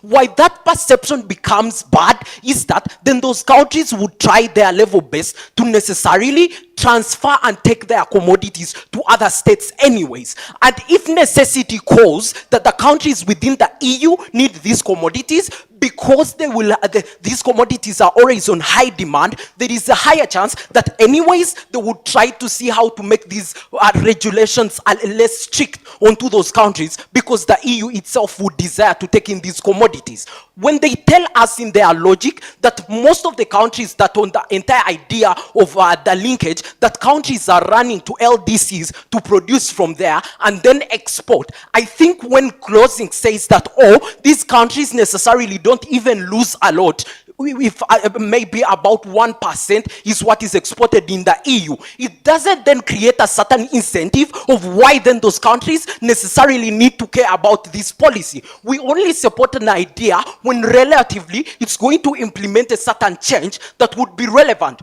We tell you that we would rather opt into and subscribe to key principles of like the Paris Agreement. What does it have as key principles? Differentiated responsibilities. It recognizes and understands that different countries could hold different responsibilities as regards environmental protection, but not necessarily implementing a system. On a comparative, what government side does is that they only implement preparation, which we think that to attain goals of growth, at the end of the day, if it is to attain anything as regards like putting things better, we'll need to look at a side that then puts things like in a position of having most of the individuals that subscribe to this problem buy into that very aspect, which they do not gain on their side. Why then their side becomes worse is when you try to look onto what they then provide or like try to come up with. You still look at closing, tell us that, oh, necessarily this money or taxes that are collected are coming back to these states. We caution on the relevancy of that happening, because why not then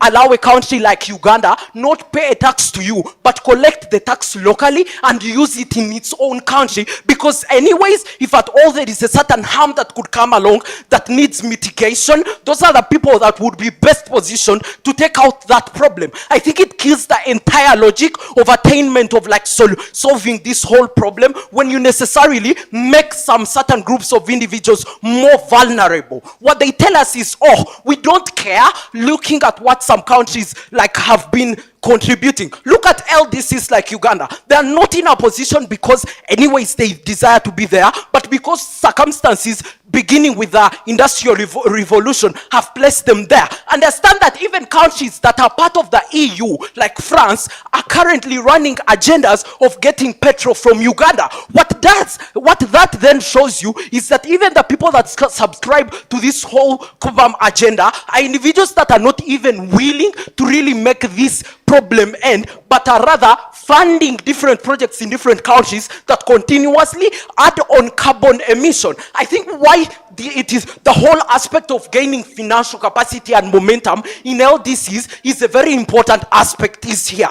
Because we tell you that when Uganda has a better economy, it has capacity to change. That if there is need to put in place things like maybe to put in place other mechanisms that are probably better and more protective to the environment, you cannot do that when you're broke. Countries like Japan in the last years have been so good at implementing policies as regards environmental protection because they are big states and they are not broke like Uganda. But when you continuously then do not make that happen, it means you would never at the end of the day attain your goal. Because the question is, if there is a chance that people can opt out of your mechanism, then how do you then guarantee that at the end of the day you attain this whole goal of making balance? I think the essence of equity is not something they attain in their side, and responsibility, like anything you would need to understand, is that responsibility comes with respect of one's capacity and not just what you would wish to really put in place. That is something I think that is very much important.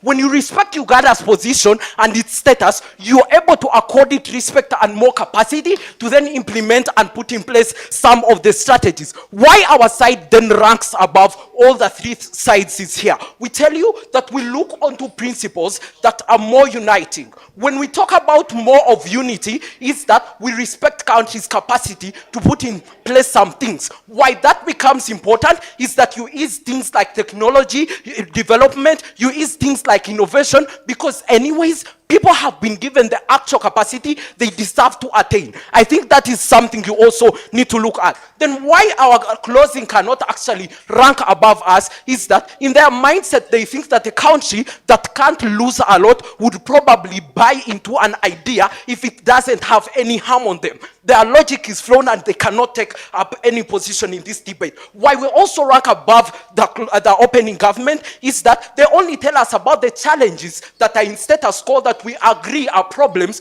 but do not take emphasis on what solution is really necessary. I beg to rest.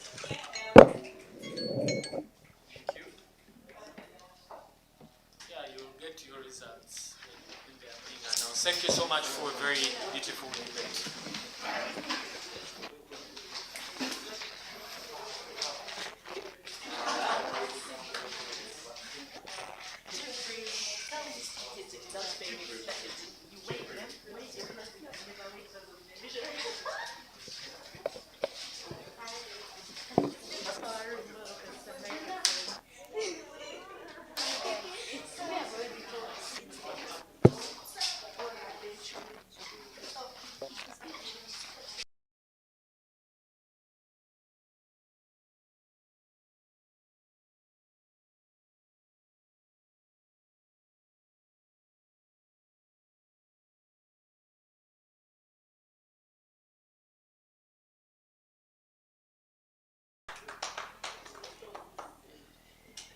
In room 3, which was judged by Brandon, we had 4 teams. That's Nkumba University B, King Caesar B, the Swing team, and Cavendish B.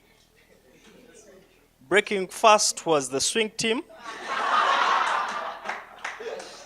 Breaking second was Cavendish B. Congratulations, those teams. Round 2, yes, not the final.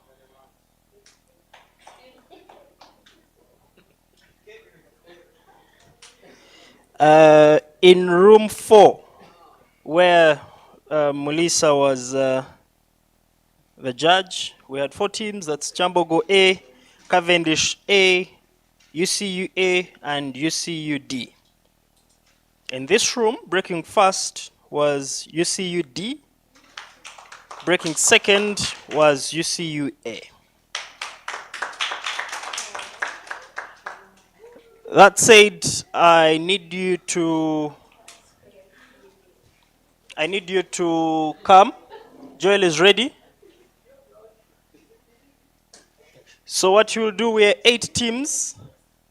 The first person will compose their opponent, and the second person will do the same.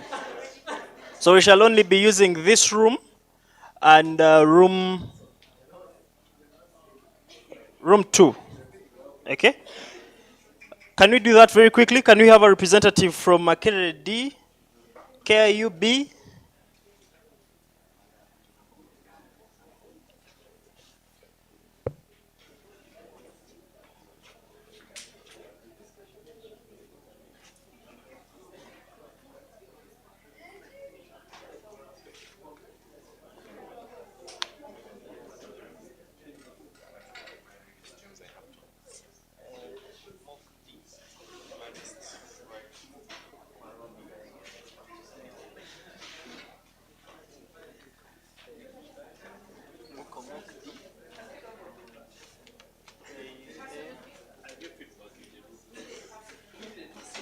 Yes, sir.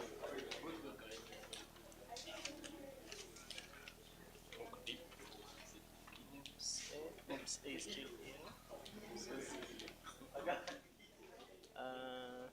Mock D is in. Oops. KU. KU what? B? KUB, yes. KUB is there. Moxie. You can create a KC. A swing team. Swing Just is write it. Victoria.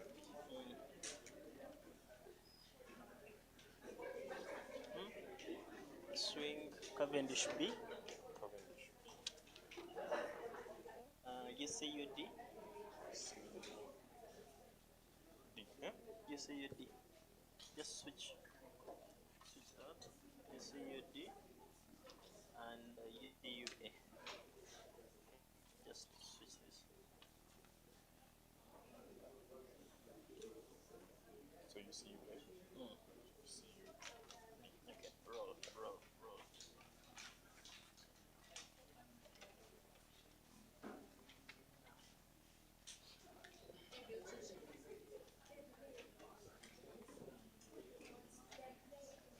Okay, let's have someone from Makerere D.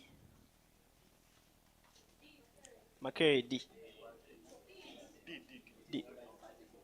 Roll them again. Yeah, okay. So just choose one.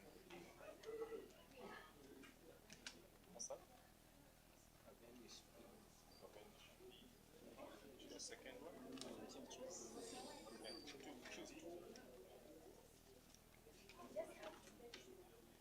two.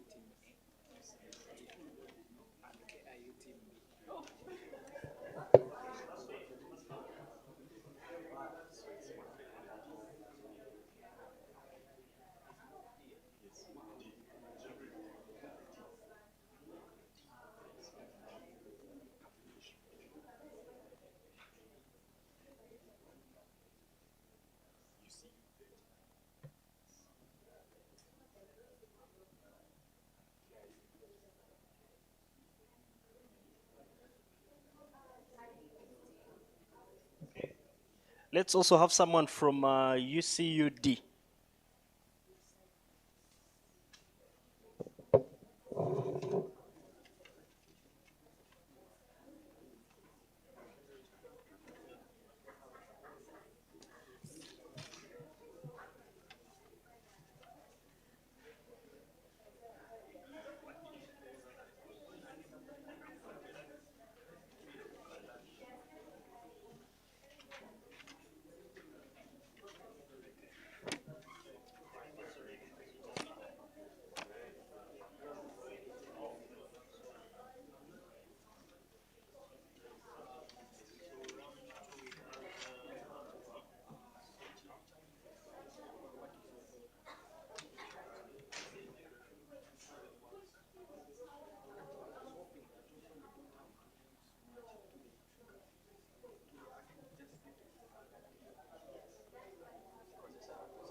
Okay, so we need to take speaking positions. So if you're a representative from MOOC D, Cavendish B, UCU A, and KIU B, please come. D, Cavendish B, UCUA, KIU B. Come and select. We need to know who.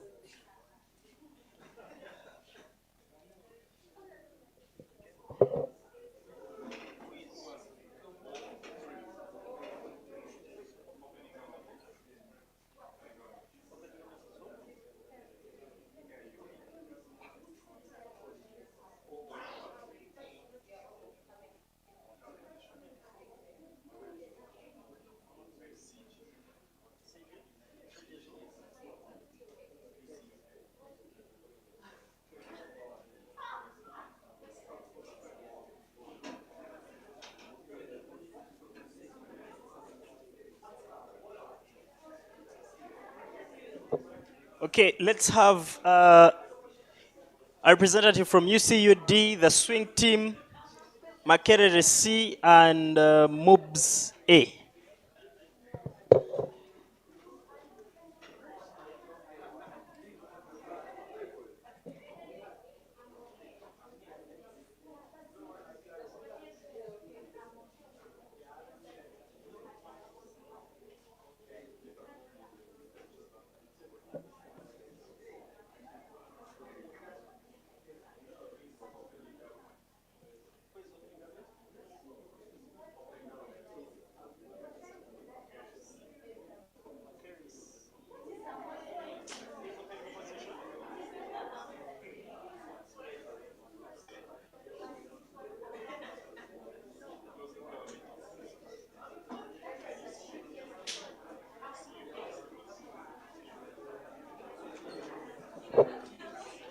All right, so let's have some attention.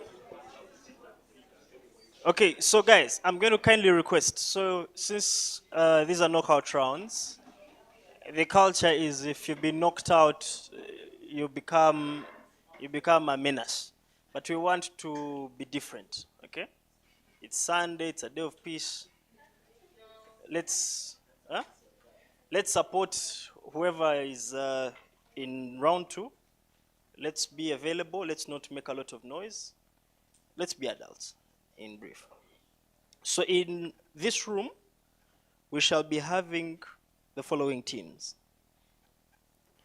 Makerere C, MOOBS A, the swing team, and UCUD. In that speaking order.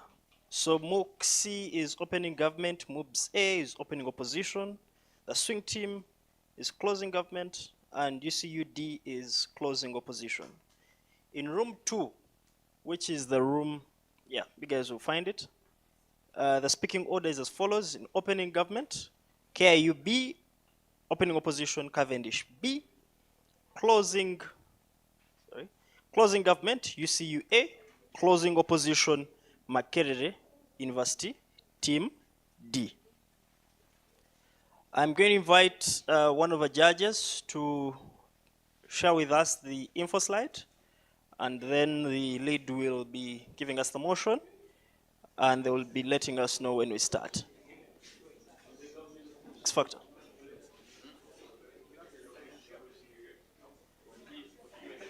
Let's read the resolution, then he will.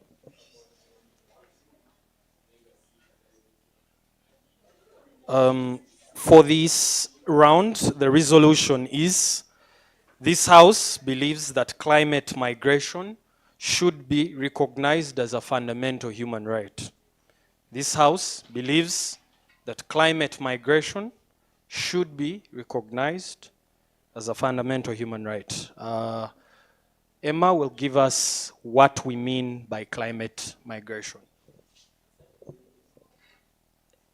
I have to, of course, introduce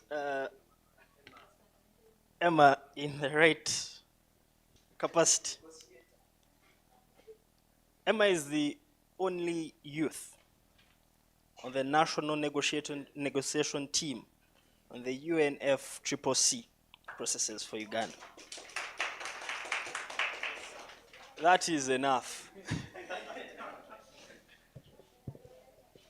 I'm not giving a speech, I'm reading you the info slide.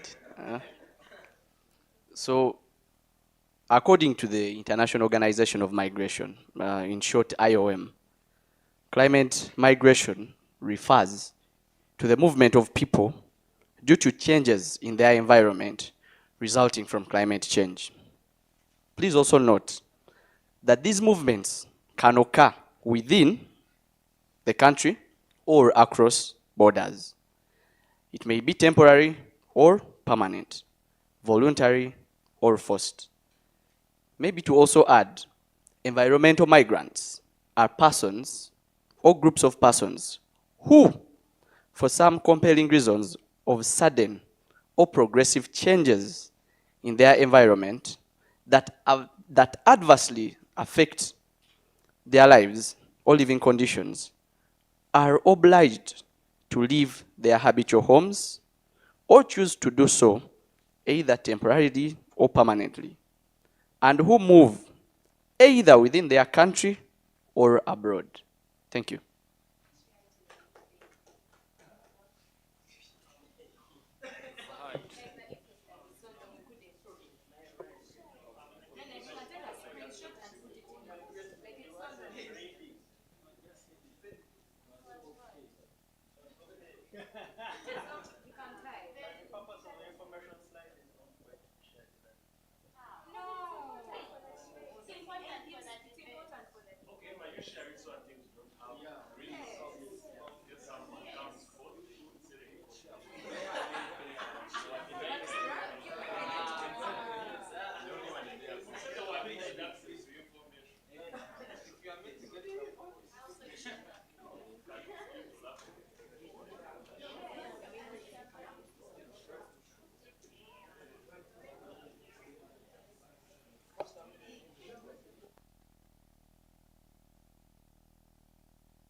All right, so the time is uh-huh 2:05. Round starts 2:05.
Issue today. It's a threat to the whole of humanity.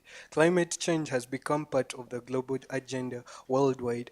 We have exacerbated floods. We have hurricanes all around there. We have landslides, and all these things are actually impacting the livelihood of people. The livelihood of people is at risk, and people are dying. That is why we come here today to advocate for climate migration. But first of all, just as on account of principle, why do we need to recognize climate migration as a fundamental human right? We need to recognize climate migration as a fundamental human right because it threatens the existence of people. It threatens the existence of livelihood and humanity. Why we need to recognize it as a fundamental human right? It's because that it's climate change and all its effects are universal and they affect everyone. They are non-discriminatory depending on your color, country, wealth, income.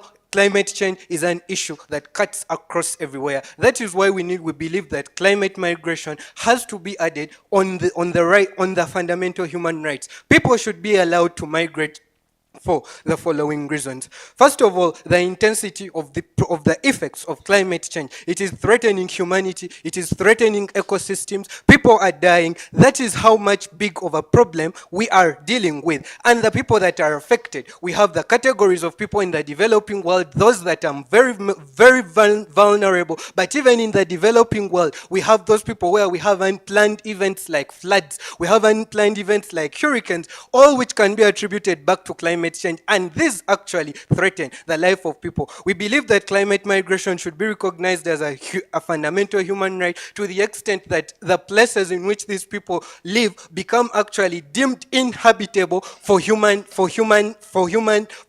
livelihood. That is, for human existence. They cannot actually live in these places without their livelihoods being threatened. Secondly, we need to recognize that climate migration in and of itself can actually occur either before the disaster has actually struck or after the disaster has struck. Notice that what we are looking for here is the livelihood of these people. It is the same principle that we apply behind those that are being persecuted in terms of politics. People who are being persecuted maybe because of their sexual orientation. It is the same principle that is actually applied behind terrorism. First and foremost, these people may not have the direct responsibility for the actions of the effects that climate change is actually happening. But even in the instance that they had direct responsibility, we believe that it is necessary that everyone is granted a right to human life. That is why we believe that the effects of climate change and all its impact on the livelihood of people, the sole reason as to why we actually need to have migration for these people. We might have an issue that is coming up on the border of sovereignty of countries and all those things from the other side, but we believe in an instance where we need to save lives of people that actually over that the principle of sovereignty in that case and all other principles don't apply. In this instance, we need to look at the livelihood of these people. That is why we need it as a fundamental human right. I'll go ahead to paint a picture of what the world looks like when climate migration is actually made a fundamental human right. We would have an instance in a world, in an instance where someone is actually actually able to apply for a visa, maybe as a climate refugee.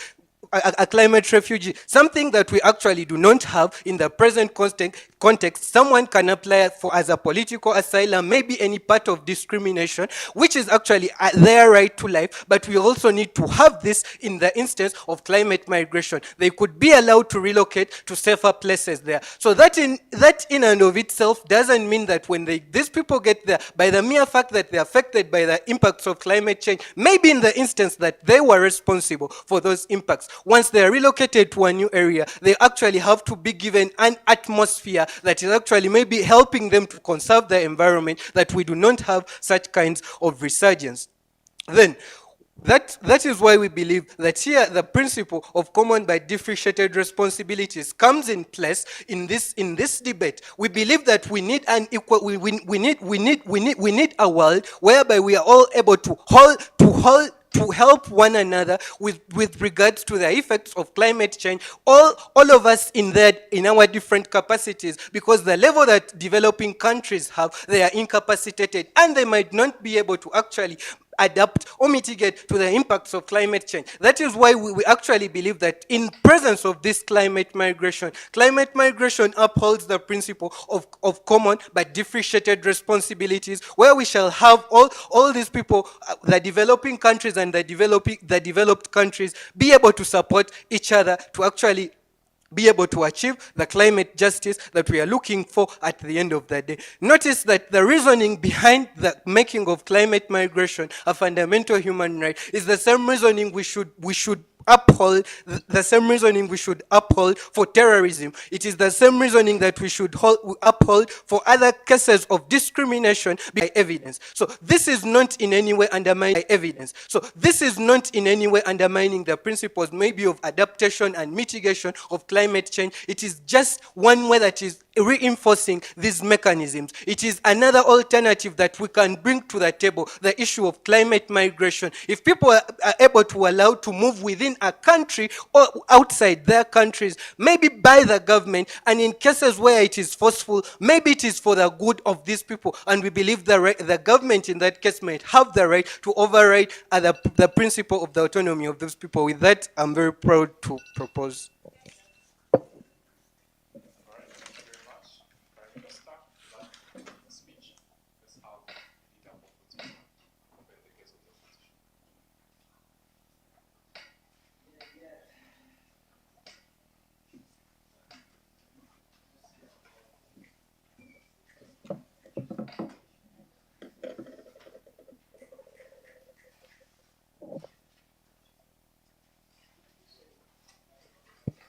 All right, Chair, I think I'll begin my speech now. So, Chair, for us to have a debate for this House, there has to be two things that have to be clear. First, why is it exclusively important for us to make this idea like a fundamental human right? And two, why do they think that inherently it is going to be an incentive for governments to even better those policies that already exist? Consensus that comes from that we agree as both benches, that there are already mechanisms that already exist to sort of bring end to climate change at the end of the day. The question then we pose to government bench is that why do you think that it is exclusively important to put this or make this a human right that is fundamental? Now let us understand what this sort of like human right, making a human right fundamental looks like. We think from OO that making something a human right fundamentally simply looks like, one, universally tying it back to human life, as in the principle that they try to run in the debate. Two, we also think that it looks like considering then the limitations of the impact of this human right, and this is where the debate sort of like then happens in terms of like OO anyways. Panel notice that in terms of like engagement, this is what comes from opening government, right?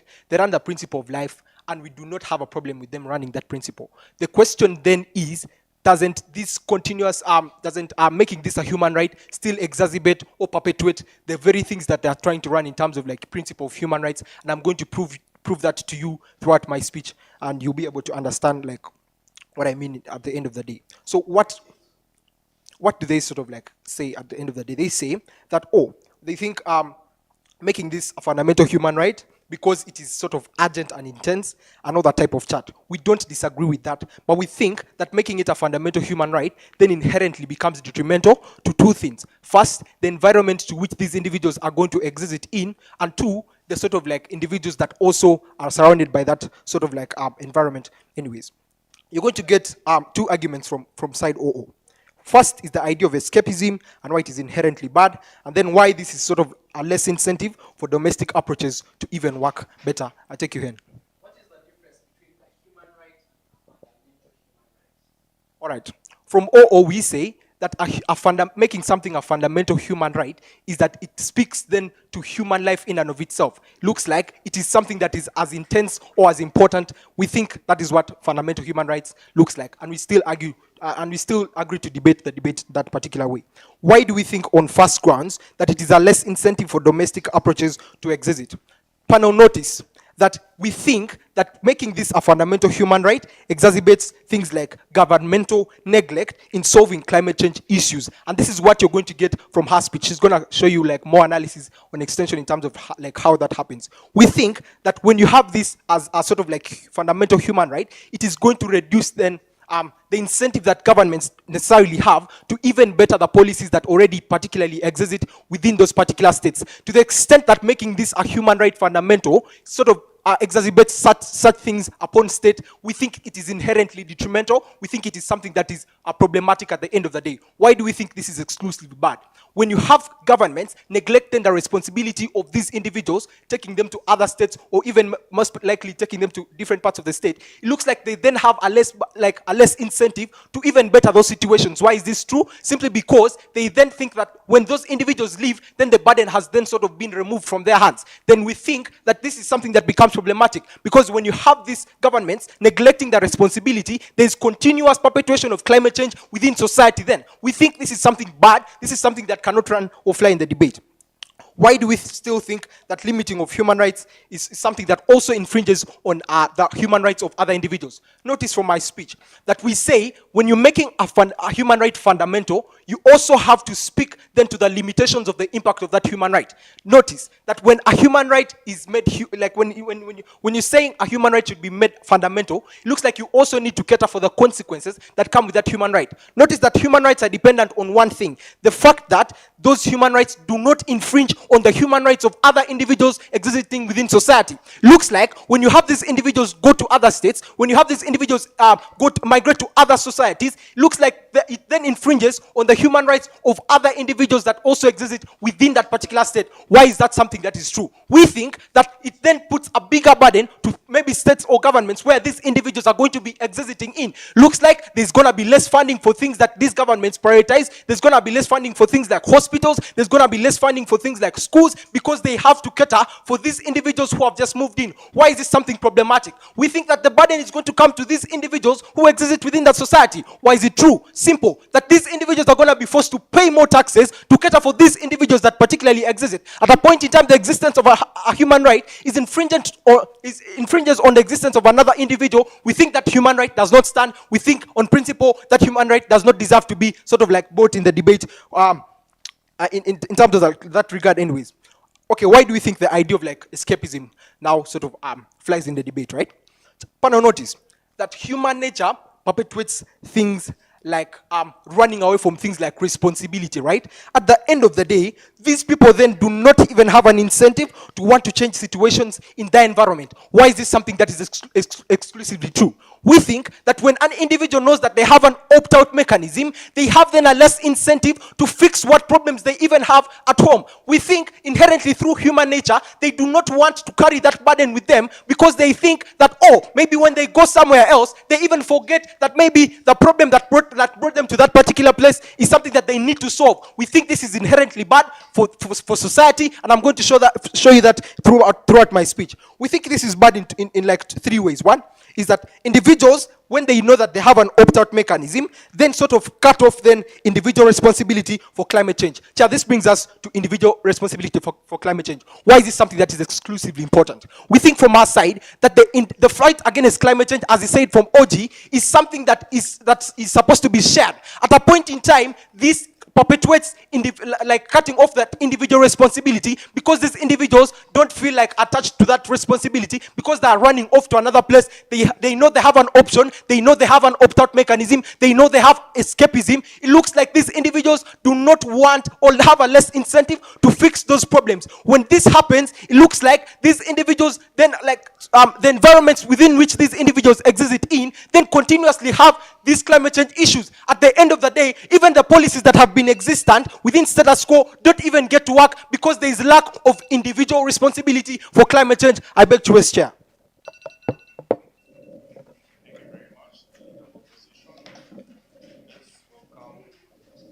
Deputy Prime Minister to extend the case of the government, the opening government bench.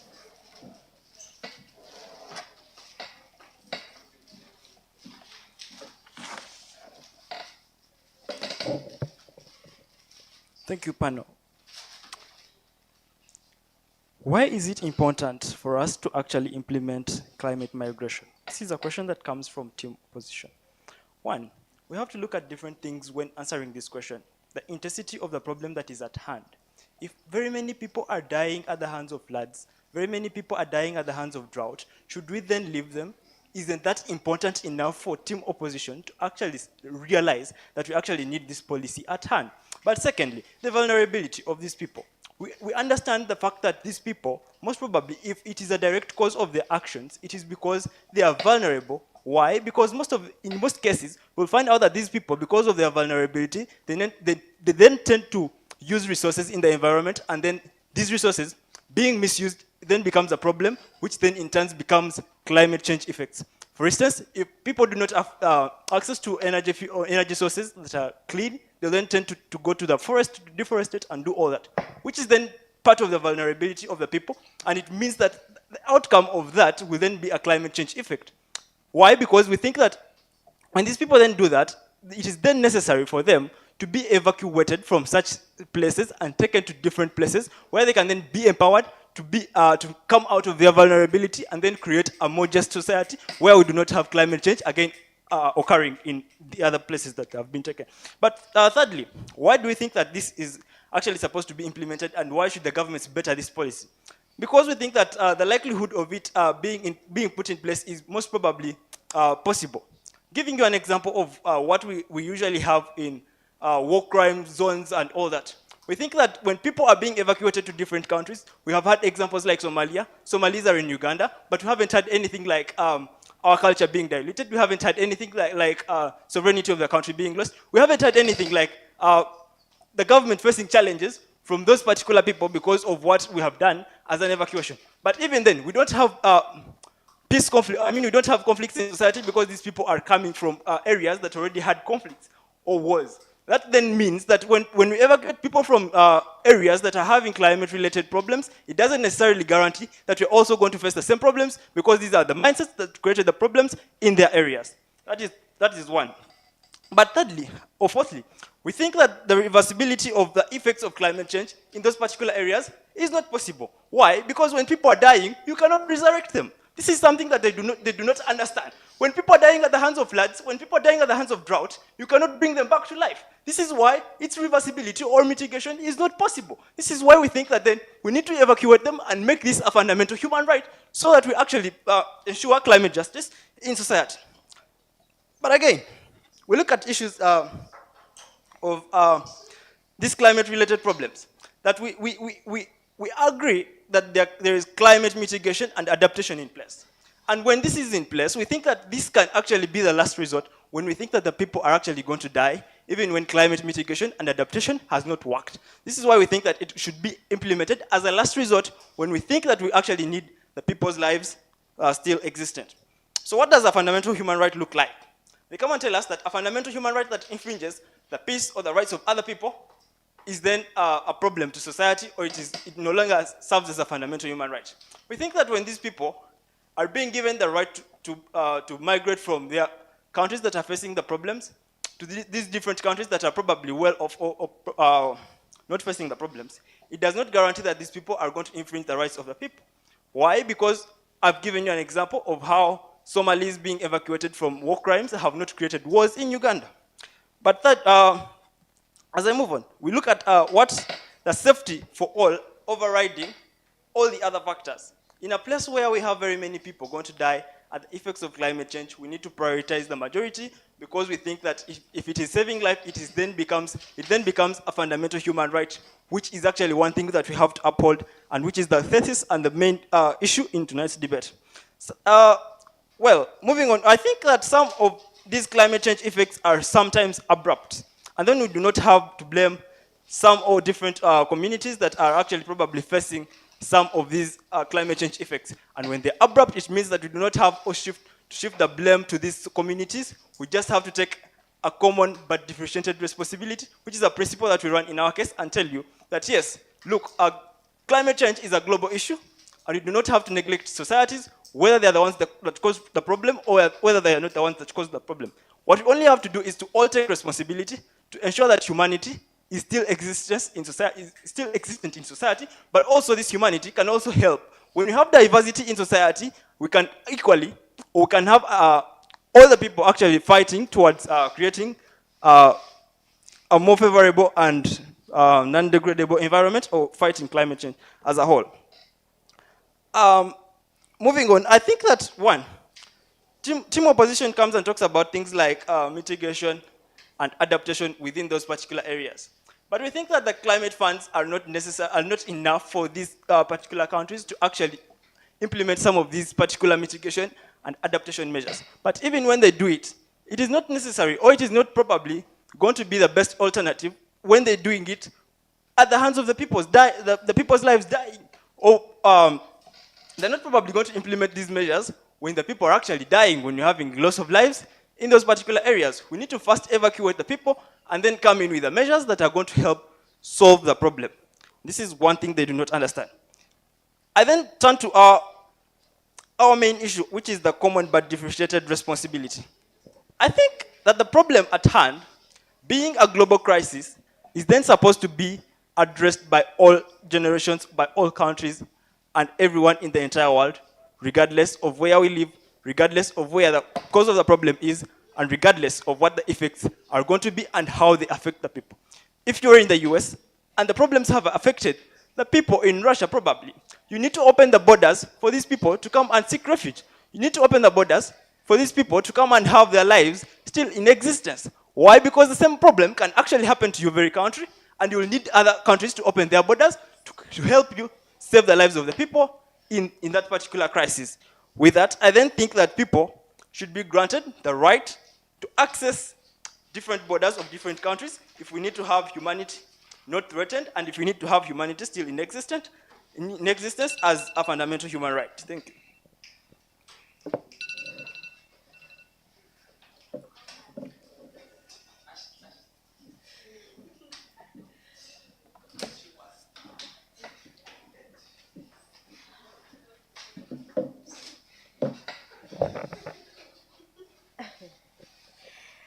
Okay, so before I begin, just in case we don't break, I broke to my first ESL final just a few minutes back. So, okay, so I'm just gonna start in 3, 2, 1. Pano, I think I want to start with what Henry is going to run in extension. Henry is going to come and he's going to want to give you clarity on why there's a difference between a fundamental human right and a human right. I want to start with that. A fundamental human right, like OJ tells you in his speech, is that it's something absolute. That means to that extent, there is nothing about that right that can change, regardless of the circumstance. Again, there exists fundamental human rights like the right to life. Why does that stop Russia from bombing Ukraine? Why does that stop Russia from killing Ukrainians? I think the defense of a fundamental human right from side government needs to show why this is inherently going to limit or mitigate the effects of climate change in the vast majority of instances. The debate can't be whatever OG is arguing. OG is out of this debate. Why? There is already a consensus to what the effects of climate change inherently are. We don't dispute that. The aspect is there is existence of mitigatory measures. That is why there is still a recognition of things like climate refugees and the like. The question then becomes, why should your right to migrate to another country be something fundamental to the extent at which, regardless the terms and conditions and other circumstances that may arise, we can't change that, we can't remove that. That is exactly what the debate is, and I think that is what OJ tries to tell you within like his leader of hope speech. And this is what we are going to respond. We think then you can't make something fundamental to the extent at which it can't be changed for an ever-evolving problem.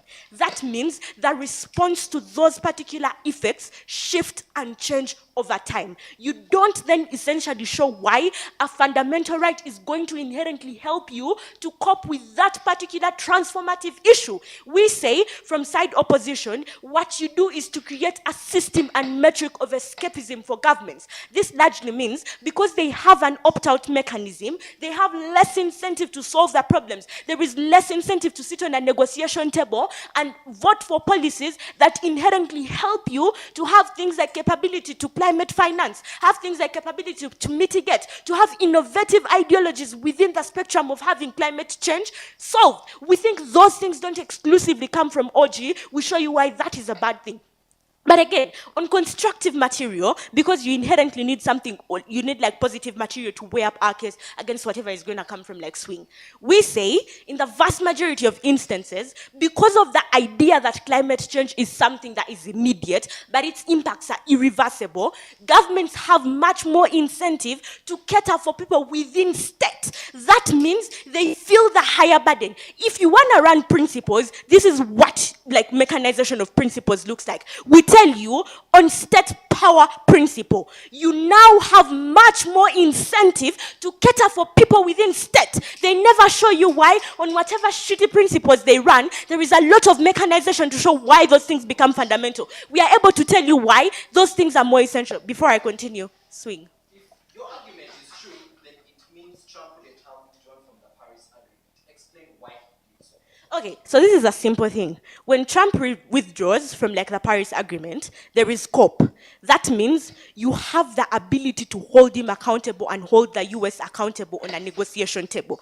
The problem is that when you make it a fundament, Trump has the capability, the capacity to opt out, and there is no accountability mechanism that is going to hold him responsible. Those are things they don't respond to. The argument can't be, oh, now that it's absolute, Trump has more incentive to make sure he sticks to his promises. Hell no. Mans has the capability to say, no, we are not going to do this because of the capacity that he has and because he forms the fundament of the nations that hold accountability but finance climate initiatives. He now has no reason to do those particular things. That is the problem with their side. But I think then when we say, oh, there is escapism that exists, what is the comparative on our side of the house? Because of like the existent metrics, you have a bigger burden to ensure that one, there are things that work within what people essentially need in order to mitigate or to adapt to things like climate change.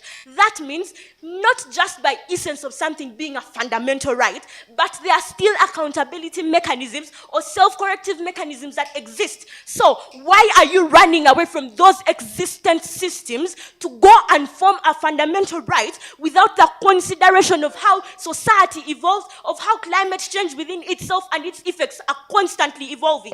Clothing can't just come and copy and paste material. But again, they can't just come and tell you, oh, we think this is why this is bad because people are going to run away from responsibility. On impact, they have a bigger burden to show you why whatever is going to exist in their case is something that we don't already show you, because the debate is going to be essentially on why you have much more incentive within your side of the house to solve the challenges that come with climate change. That means they have a bigger burden to prove to you why we are either insufficient in solving that, but why they have better impacts on their side of the house. We think on impact level, first thing that you do is you have the ability to incentivize countries to want better policies, but two, to cater for the citizenry within that particular state. I think you exclusively get that. What the fundamental human rights does is to limit the access to which low developing countries, for example, have a fair and equitable position to hold nations accountable when they are not. We say what you do is incentivize on impact level things like responsibility on individual level, but also on national and international level. What you do on third impact level is to create an equitable stance where low developing nations and developed nations have the capability to hold each other accountable. A fundamental human right denies that. Why? Because of capacity. I gave you a simple example. When Russia attacks Ukraine, there is still a fundamental human right to life. That means then to that extent, when they have capacity, it means the implications that exist do not matter to them. There has been existence of sanctions on Russia. It has still managed to continue the war. Look at the Israel-Palestine war. It means then they have a bigger limitation that exacerbates the problem at hand. We think that is not important within its instance. So we say, what you do from our side of the house, one, is to create a society or to create nations that much more likely prioritize accountability. Aside from prioritization of accountability, they now have much more incentive. Argumentation from like CG cannot be, oh, there is like principles that exist and blah, blah, blah. Henry is good at running those principle arguments. Look for the logic within the case that ties back to why you're able to mitigate, solve the problems that exist, but much more likely achieve things like accountability. A fundamental human right, regardless of whether it's absolute, we don't disagree with the intensity of climate change. What we advocate for is the ability to resolve climate change in the very mess. Here.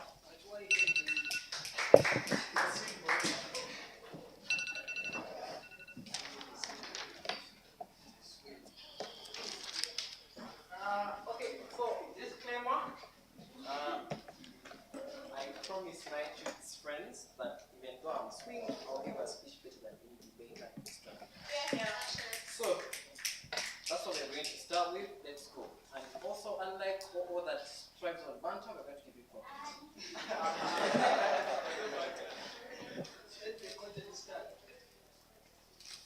I'll start when I'm ready.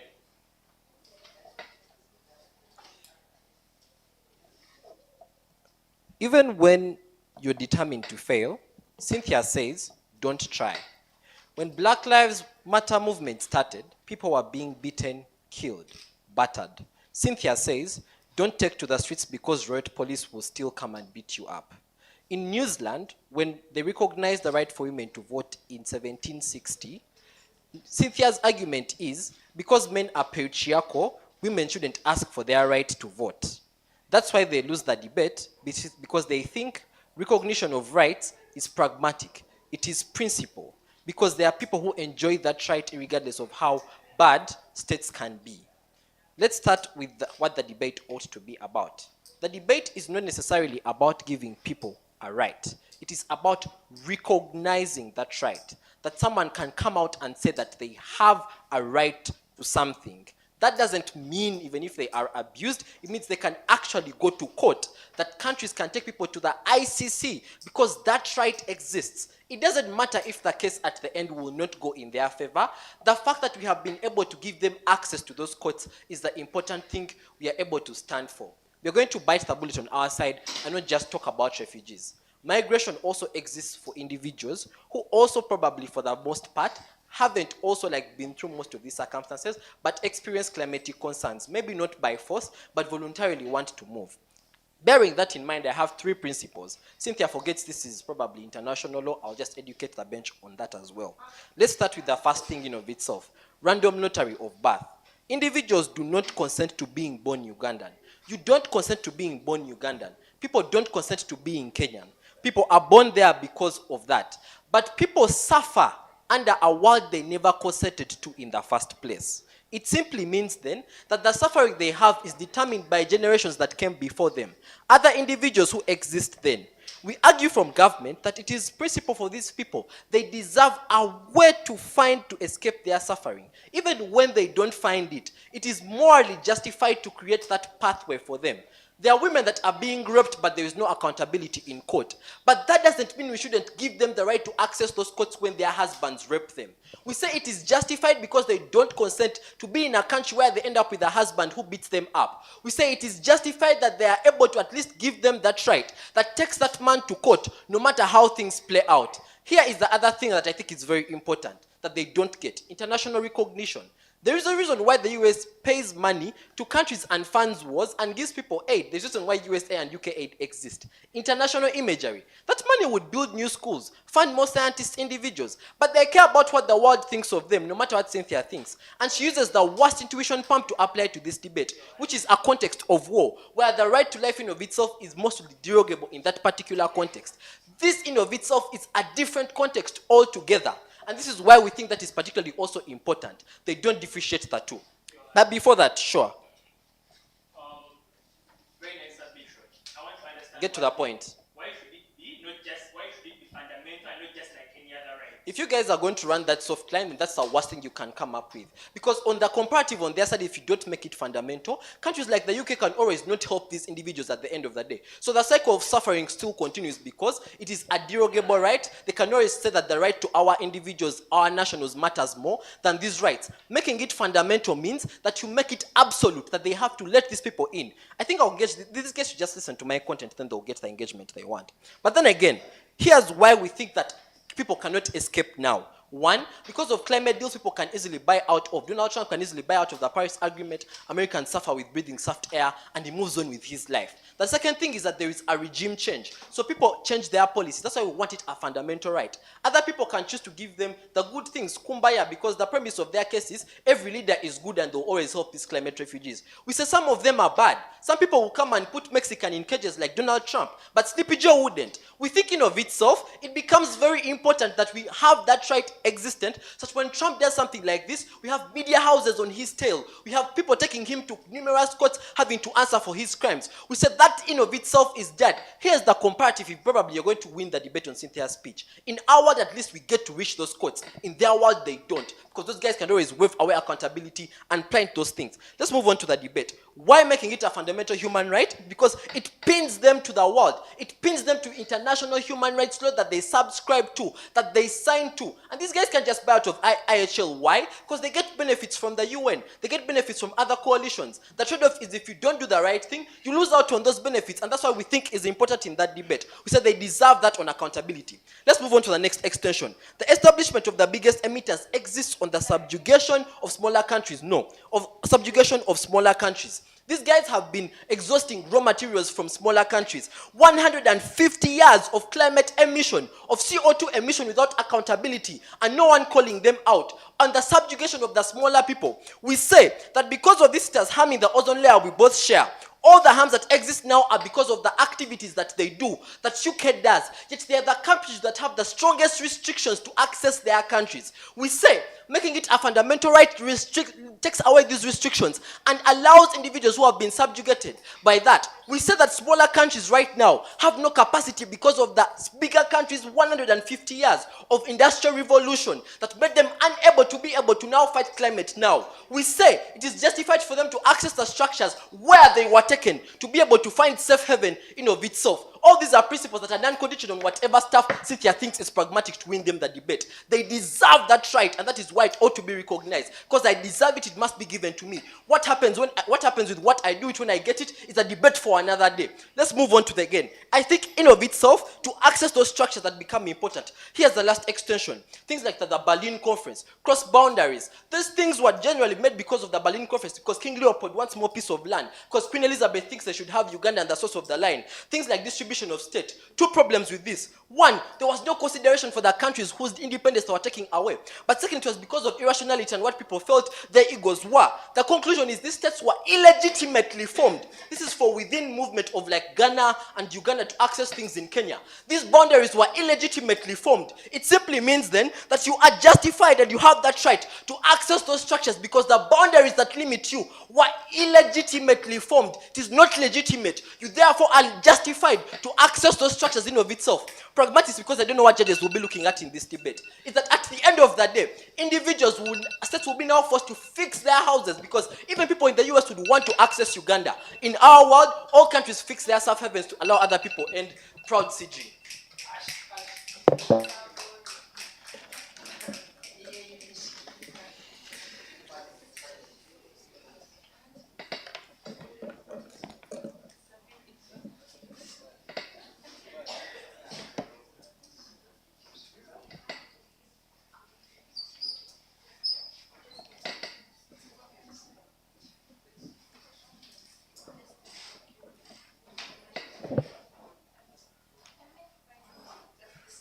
Gentlemen of the jury, good afternoon. My name is Harry, and I am here on behalf of closing opposition.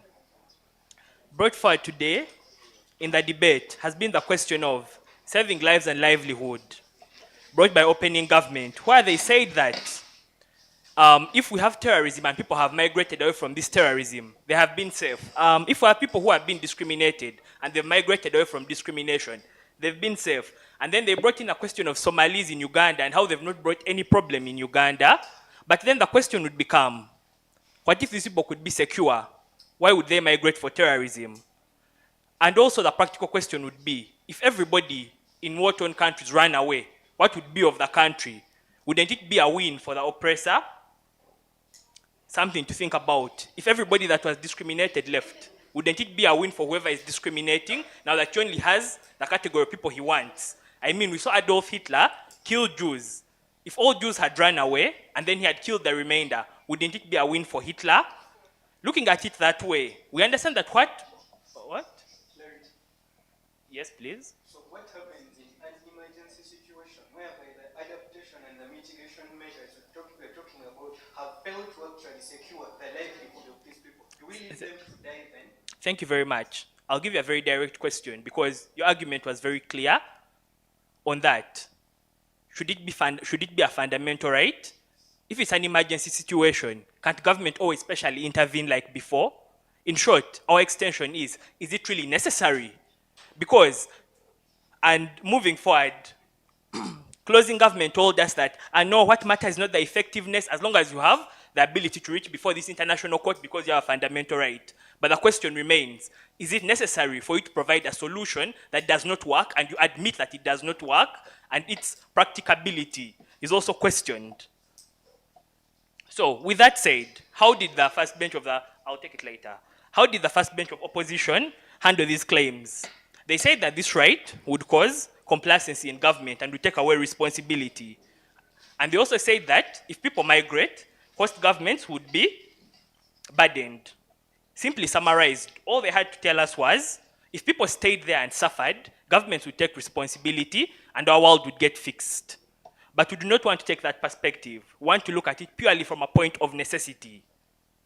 Is it really necessary that we should give people a fundamental right? Has the government given us reasonable cause why we should give a right, a fundamental right, a heavy right, a right which the government would have to take very, very, very strong measures and careful measures and a lot of time before it violates this right or it derogates it? Why would we empower people to that extent?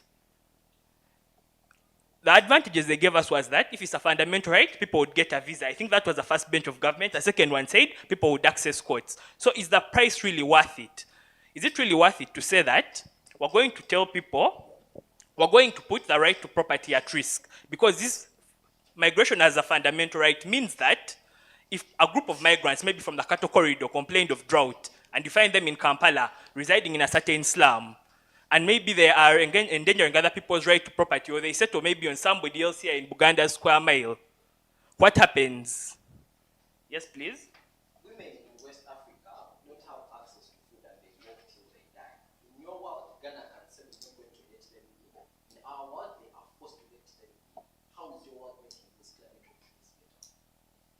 So look at it this way. You're looking at it only from the lens of the refugee, but look at it on both sides. So what happens when these women enter into another country, and then there's conflict over resources, there's fighting, some people die, and both parties lack food? Maybe you'd say that in your world, both Ghana and Uganda will starve, but in our world, only Ghana. So I want you to look at it that way, so that even what you're saying does not make logical sense. It would be better that we leave something without tangible benefit, something that everywhere we look tends to create a loophole, where you say that, yes, let us give people a right, but then when you give it to them, you're like, no, it's not effective. Then you're like, okay, they will enter, and it will be up to their discretion. No, I'm done taking POIs. Thank you. It will be up to their discretion whether they enter or not, whether it's effective. That's not our business. But then, is it really necessary to enforce such a right which you have shown us that, one, it's not effective, two, the difference is that whereas one person would be suffering, here two people suffer. Me, the landowner, I suffer, and you still die of poverty and probably kill a few of my animals. So, moving forward, they say that it is okay to cross borders because states are illegitimate. I believe that that Putin made a similar argument when he's trying to take over former USSR territories like Ukraine and installing puppet regimes in Belarus. So I think that's also very problematic because it is out of principle and leads us to more problems. So, gentlemen of the jury, now let us look at our arguments. What do we have to offer?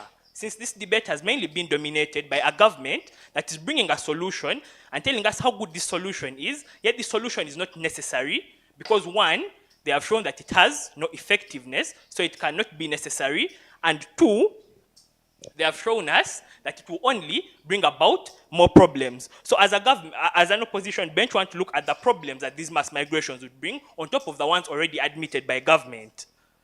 One, we see that the reality of migrations, such as diseases, conflict, resources, will only be increased by the fact that now you have people who you've empowered to migrate.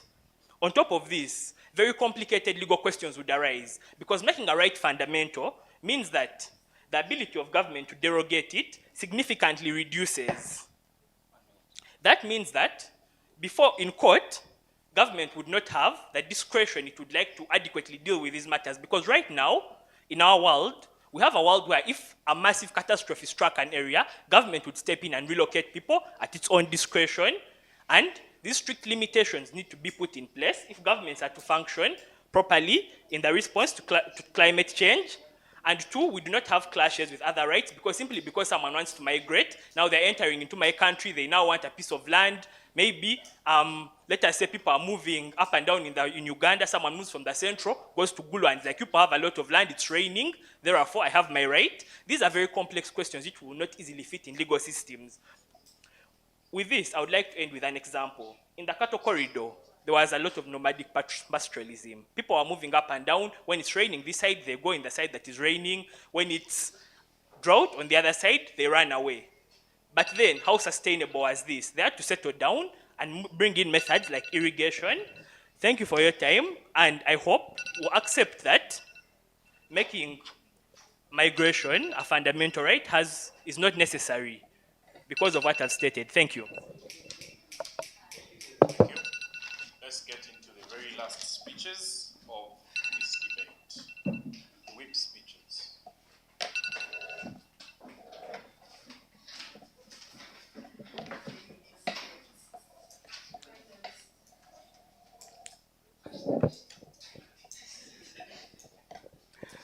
This House believes that climate migration should be recognized as a fundamental human right. Henry clearly states why we as team closing government need this right fundamental, and I'll do a recap. One, we believe that because it involves loss of lives, as opening government was saying, and the fact that there is life attached to it means that in the first place we should consider it being a human right. But its fundamentality comes in to play here. That one, you look at these effects of climate happening and leading to death of people, meaning that people then have to move from places they are in, probably to seek for refuge.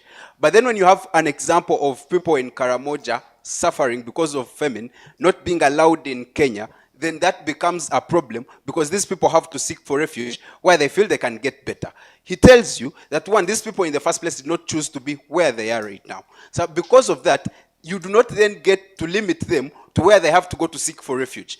In an instance where we do not have climate migration as a human fundamental right, it means that Kenya has the capability to refuse people from Karamoja, for example, when they seek refuge in Kenya.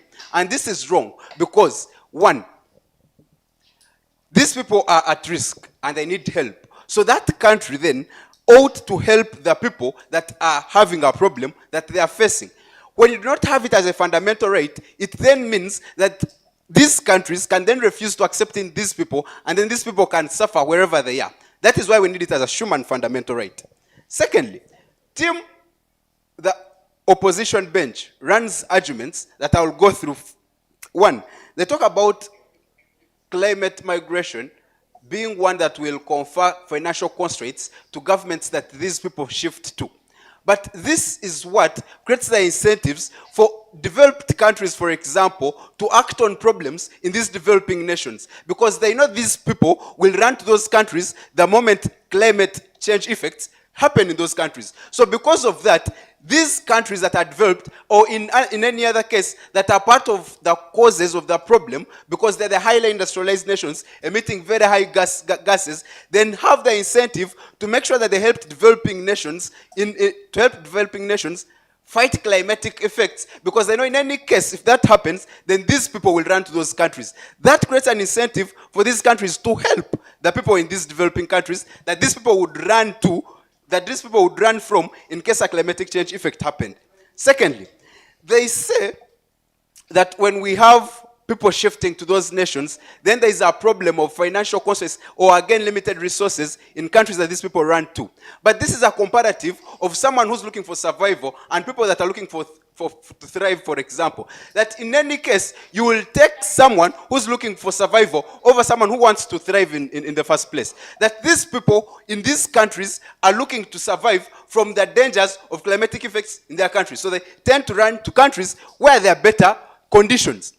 Secondly, they talk about war throughout the entire debate. And when I talk about war, you realize that help always comes in for refugees. That when you have war refugees, you'll have the United Nations High Commission for Refugees coming in to help these nations that accommodate those people. We believe that the same would happen for refugees that run to nations because of climate. That there would be help from countries that are developed or from the United Nations that all these nations subscribe to for help. So in that case, we believe that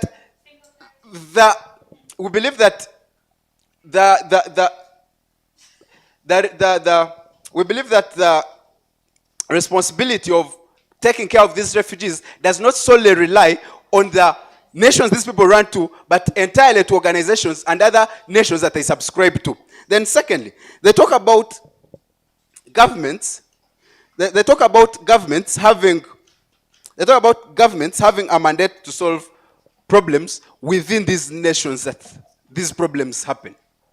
First of all, you look at developing countries in the first place, facing these problems that probably in any case they may not be able to solve on their own. So climate change being a global initiative or a global fight then means that nations from elsewhere then also come in to help these nations. That when you have, for example, people in Kasese having landslides and running to Congo, Congo should not at any one moment have reason to deny these people a place in Congo. That these people should be allowed to be in Congo.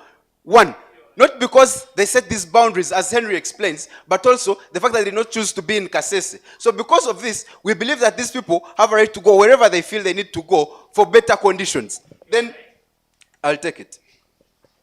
So has the influx of Congolese refugees in Uganda stopped the Ugandan government from continuing to measure into Congo, since you're trying to say that the immigrants in a country will pose deterrence and countries to finance some kind of climate resilience? So here's the thing. This is what we're explaining. That when there is war in Congo, Uganda should not at any one point stop people from Congo to seek refuge from to Uganda. Because one, their life is at risk. Secondly, when you have that happening, then it means that you deny these people a right for them to live or a right for them to access better services or better conditions. This is why we say that right should be recognized. One, we believe that there are countries that are actually willing to help these people even when the right does not exist.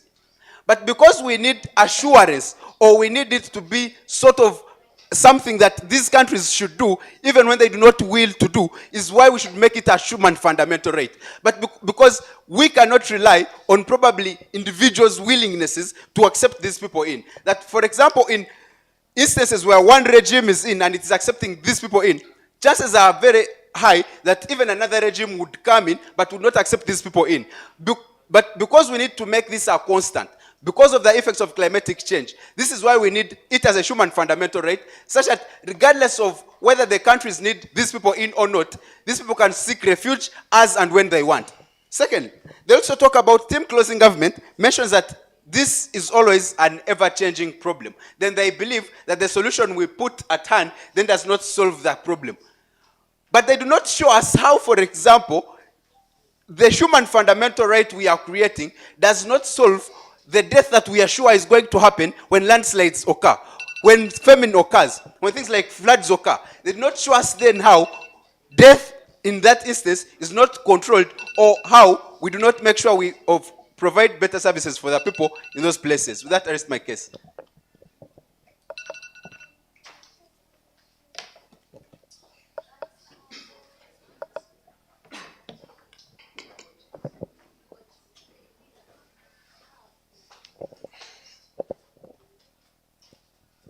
Thank you.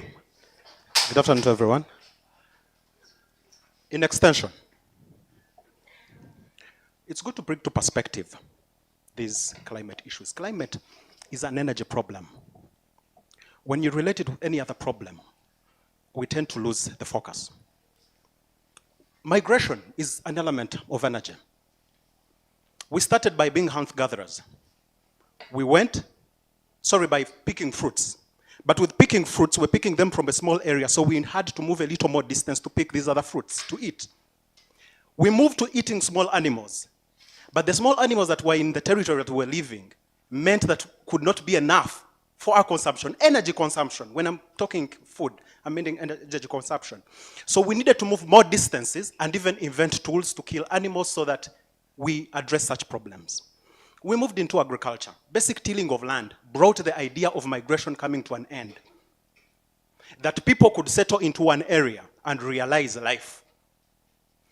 My good brother raises a question of Chiruhula and the cattle corridor.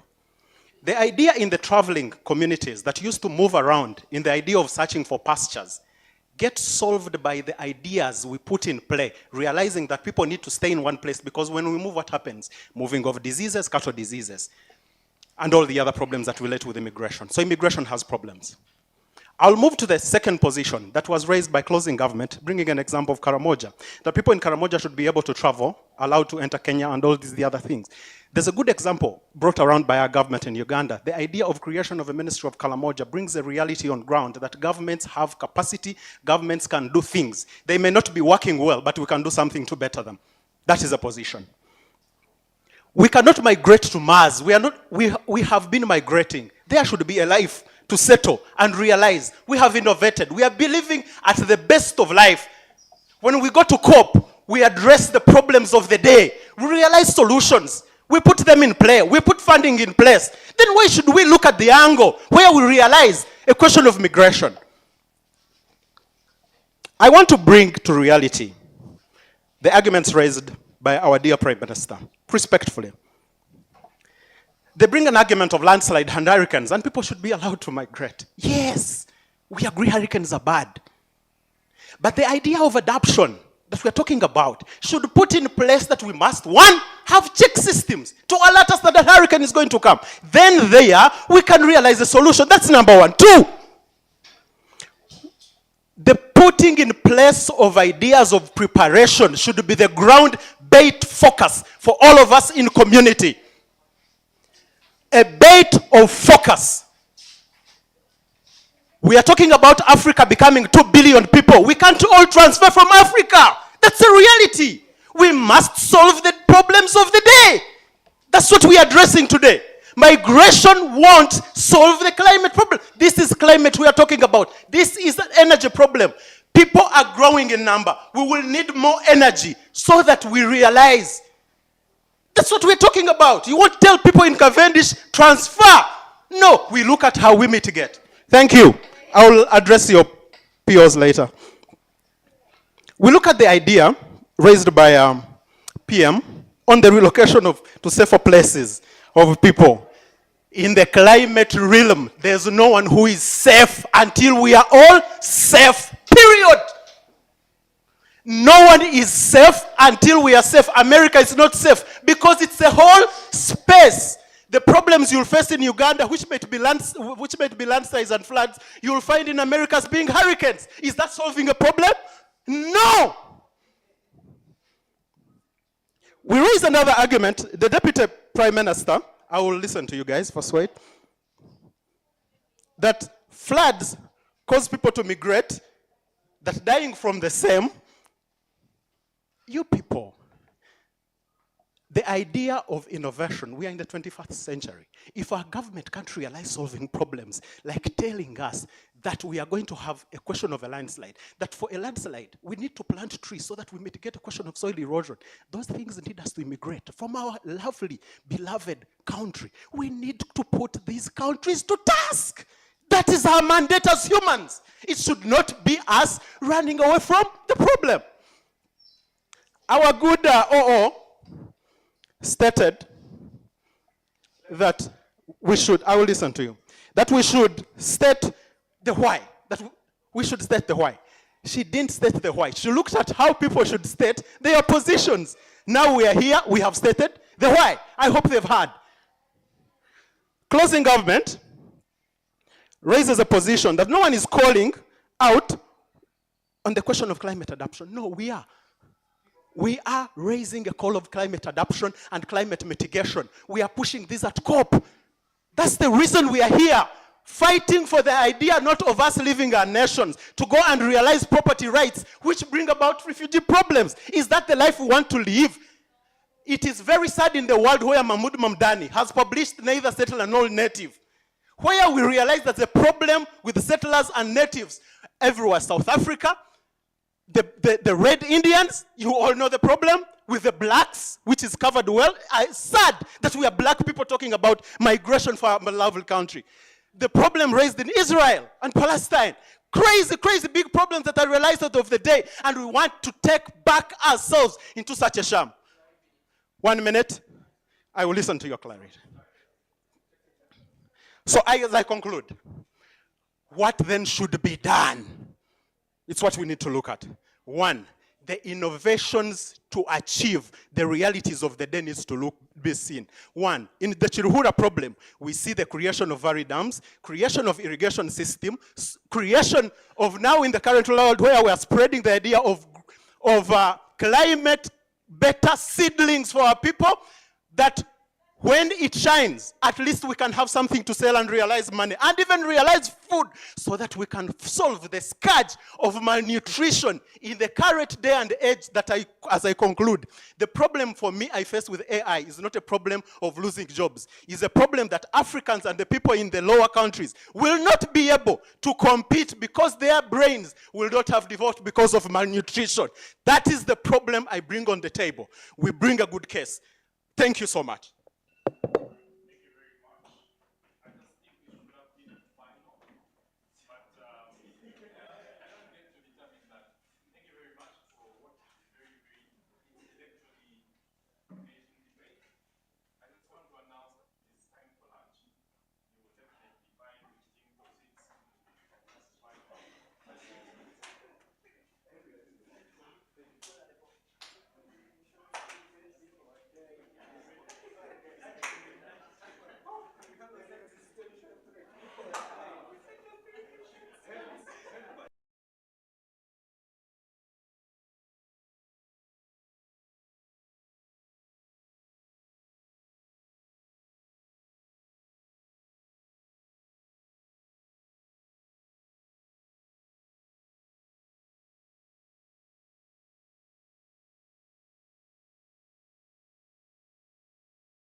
Had MOOC C, MOOCs A, the swing team, and UCUD qualifying to the final.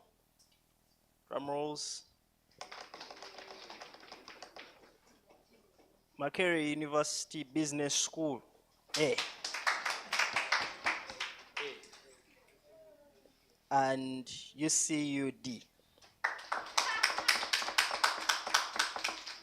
In room 2, where we had KIU B, Cavendish B, UCU A, and MOOC D, we had qualifying to the final UCU A,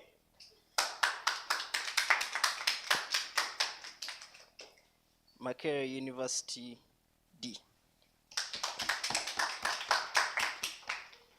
Please send representatives to take the draw. That's a representative from MOOCs A, UCUD, UCUA, MOOC D. These debates from morning, all the debates that have been here have been streaming live on YouTube, the Youth for Tax Justice Network YouTube, and 8 TV YouTube. So you can access the debates, or you can ask your people to access the debates on any of those platforms. You can also watch, how you performed in the rounds.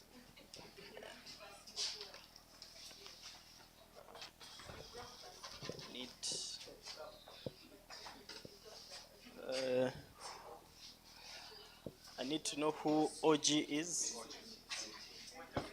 OG is Makerere D. OO is? Okay.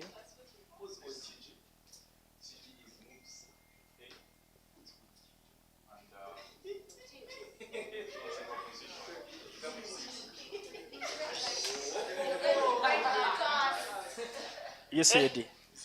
All right, so in the final this afternoon, we have in opening government, Makerere University Team D. In opening opposition, Uganda Christian University Team A. In closing government, Makerere University Business School Team A. And in closing opposition, Uganda Christian University Team D. I would like to invite the lead to read the motion. Prep will be in this room. So you will have, your instructions from Jordan. Thank you. Congratulations to the teams that have reached this far. So for the final resolution, this House would prioritize national energy needs over collective global climate mitigation and adaptation goals. I repeat, this House would prioritize national energy needs, over collective global climate, mitigation and adaptation goals. I repeat for the last time, this House would prioritize national energy needs. This House would prioritize national energy needs over collective global, climate mitigation and adaptation goals. So the teams, as usual, have 15 minutes to prepare. And at exactly, what's 15 minutes from now? This is why I went to law school. 23 minutes past 4. 23 minutes past 4. Yeah, so at 23 minutes, that's at 4:23, we expect the teams to have reconvened here and ready to give us a final that we've been waiting for. Good luck to all the teams. Thank you.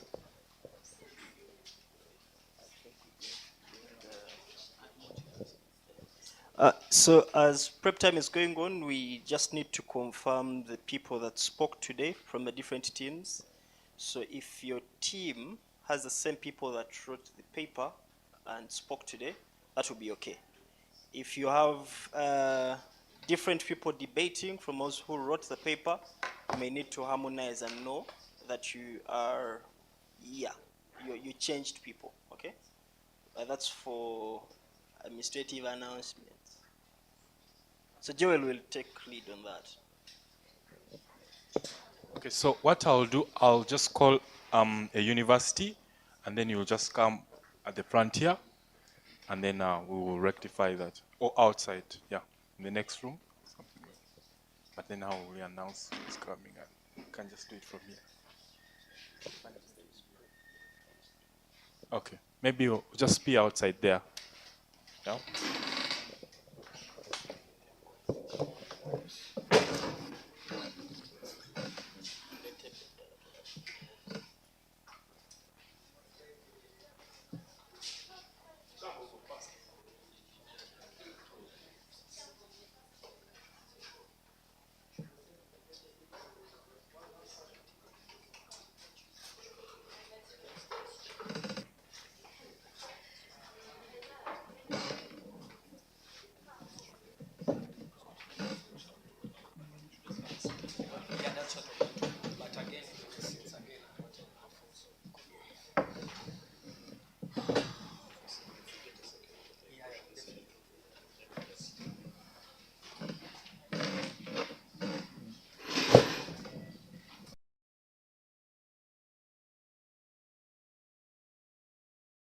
And the Prime Minister has the floor. Here.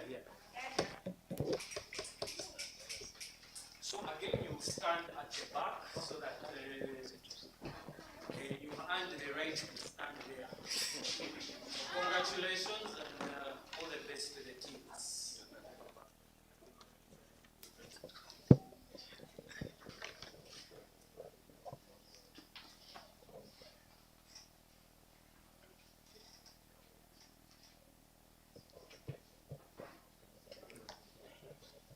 This House would prioritize national needs over collective global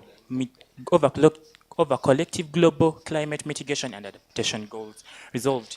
Panel, in this particular instance, opening government really supports this motion in the context that we put up a question in this debate that the question we indeed to prove in this particular instance is how failure to prioritize national energy needs has been a factor to climate change, which harms the environment, and also shows that the chain of cooperation of this energy cuts across many sectors, for example, industries, transport system, housing, among others. So what then do we emphasize? We emphasize that prioritizing national energy needs is one of the factors that supports economic growth and development that enables us to have the capacity to be able to participate in global climate mitigation adaptation goals. Therefore, it cannot be left out. What then do we state in this particular instance? Maybe for purposes of clarity, I would like to inform the House today about what energy needs indeed mean in the context of energy security. So energy security, according to International Energy, Africa defines energy security as the interrupted availability of energy sources at an affordable price founded on reliability, resilience, and efficiency for smooth running of lives.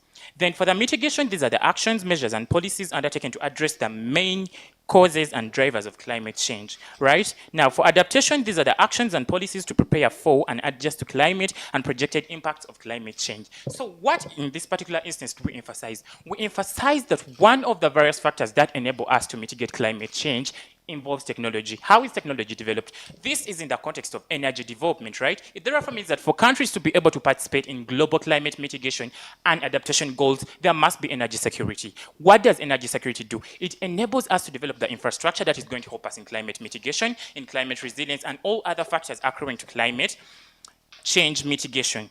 So, what then do we as well emphasize in this panel? We emphasize that in the priority of national energy needs, we do not necessarily abandon the global cause of collectively mitigating climate change and fostering our aims towards climate adaptation goals, but we focus on energy needs because we feel like these are really imperative for us to run the cause of climate mitigation. Again, it's climate change. So what do we emphasize in this again?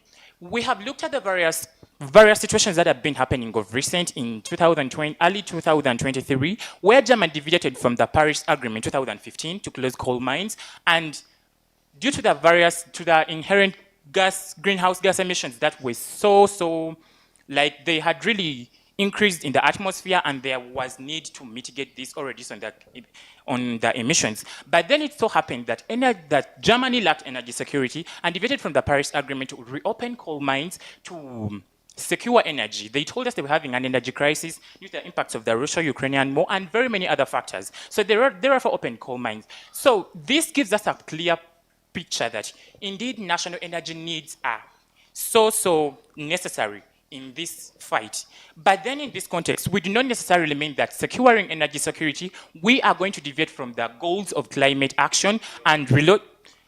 Should?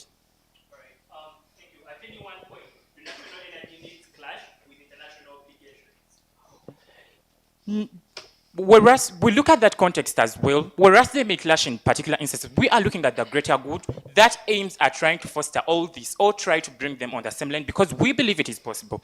Now, for the context of national energy, I was still telling you about the climate mitigation. In this particular instance, we resort to renewable energy, which we believe in the context of Africa is really probable by the availability of the various water bodies that can enable us to generate hydroelectric power. For example, in the context of Uganda, which we have already tried to adopt, and we are working towards Agenda 2040. We look at the wind energy that is also prevalent in Africa. We look at the solar energy that has also been one of the biggest drivers of energy security in Africa according to statistics, and therefore stand to indeed say the priority of national energy needs over collective global climate mitigation and adaptation goals is really probable in this context. So, looking at this, what other benefit do we see in prioritizing national energy needs? You realize that besides the technology being prevalent to enable us to be able to develop infrastructure that is going to help us in climate resilience and the rest, there is also the goal of cheapening all these for these people to be able to access them, because according to statistics that I may not be able to deliver right now, but according to the global statistics, if you may search on the internet or any other sources, they tell you that over 600 million Africans have limited access to energy resources. So what does that prove? It proves that it somehow portrays to us that lack of energy resources or energy security has been one of the factors that has made us so prone to the effects of climate change. And we therefore think that prioritizing energy interests over collective global climate mitigation and adaptation goals, which does not necessarily mean that we ignore them, is also something, a necessary approach that we should take towards climate justice.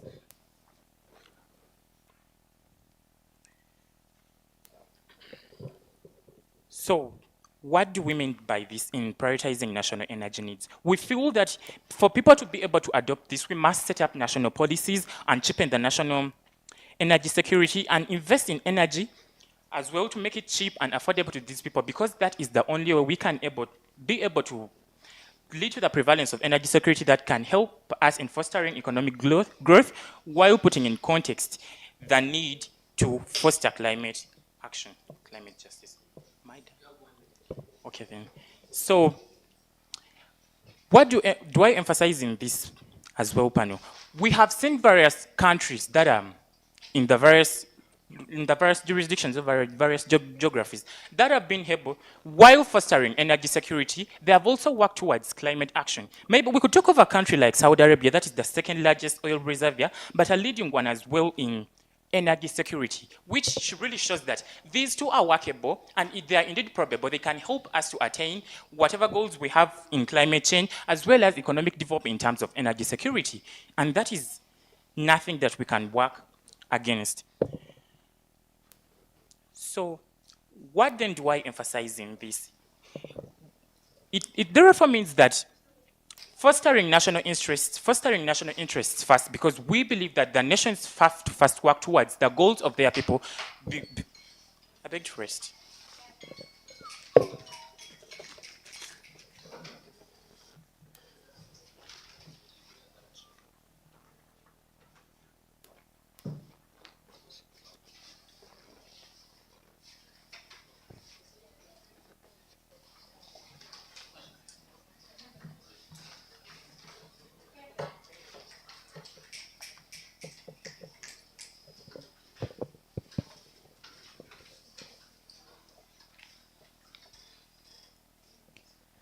My speech begins now. This House would prioritize national energy needs over collective global climate mitigation and adaptation goals. Now, ladies and gentlemen, in today's debate, we are faced with the task of understanding what to prioritize means. Now, in today's debate, we are asking ourselves one key question. Should we prioritize? And if no, why not? Ladies and gentlemen, we come to tell you that when we are prioritizing, we are giving something an upper hand. Now, in today's debate, we come to tell you that climate change effects are not only faced by one specific person, but it is a global contribution. It is something that is caused by a global participation, ladies and gentlemen. Now, in today's debate, we want to understand why do we think that prioritizing one thing over the other would be a mistake. We look at the fact that national energy and collective and mitigation and adaptation goals, these two things go hand in hand. They are coexisting. Now, what does that mean? That means that where we want to achieve a collective global climate mitigation and adaptation, where we want to paint a picture where we are in a we are living in a climate-friendly world, ladies and gentlemen, we'll have to understand that one of these two things cannot be given an upper hand over the other. Now, what are we fronting? We are looking at the fact that we are looking at what can we achieve if we are going to prioritize one thing over the other. We are looking at sustainable solutions. What sustainable solutions are we bringing if we are not going to be able to actually have these two things coexisting together? We are looking at long-term versus the short-term impacts, ladies and gentlemen.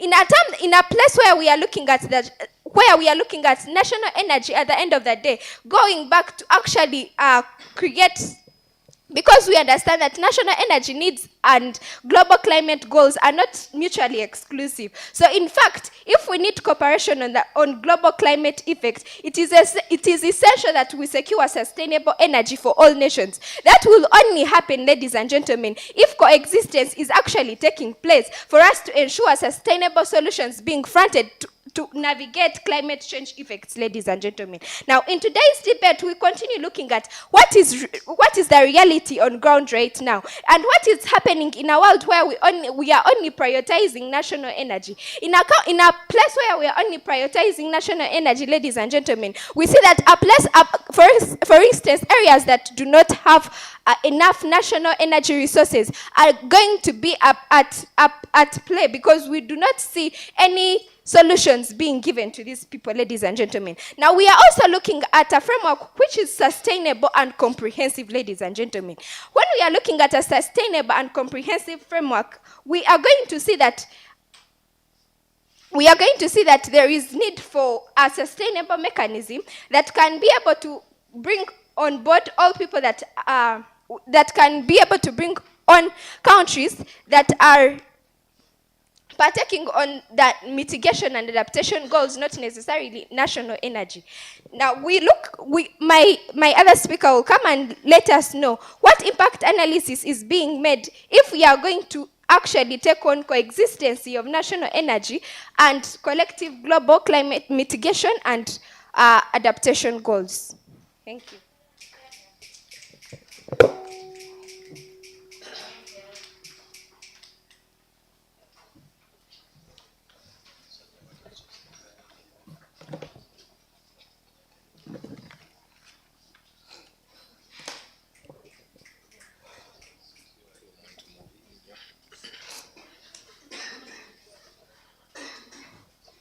To address historical differences and how societies have always shifted, it requires one to look at interests in a certain country and how people have always gotten a mindset on how to prioritize forms of energy that are relevant and good for survival and protection of their people. I think it is at this level you understand that countries like even LDCs have had a shift in what forms of energy they prioritize to things like hydroelectric power, solar energy that are safer for people. In this context, it then means that people do not prioritize forms of energy that are harmful to people. But I'm also going to analyze to you, even at that level, if it happens, why there is more guarantee of safety of people than what opening, like the government bench would, like the opposition bench would try to argue.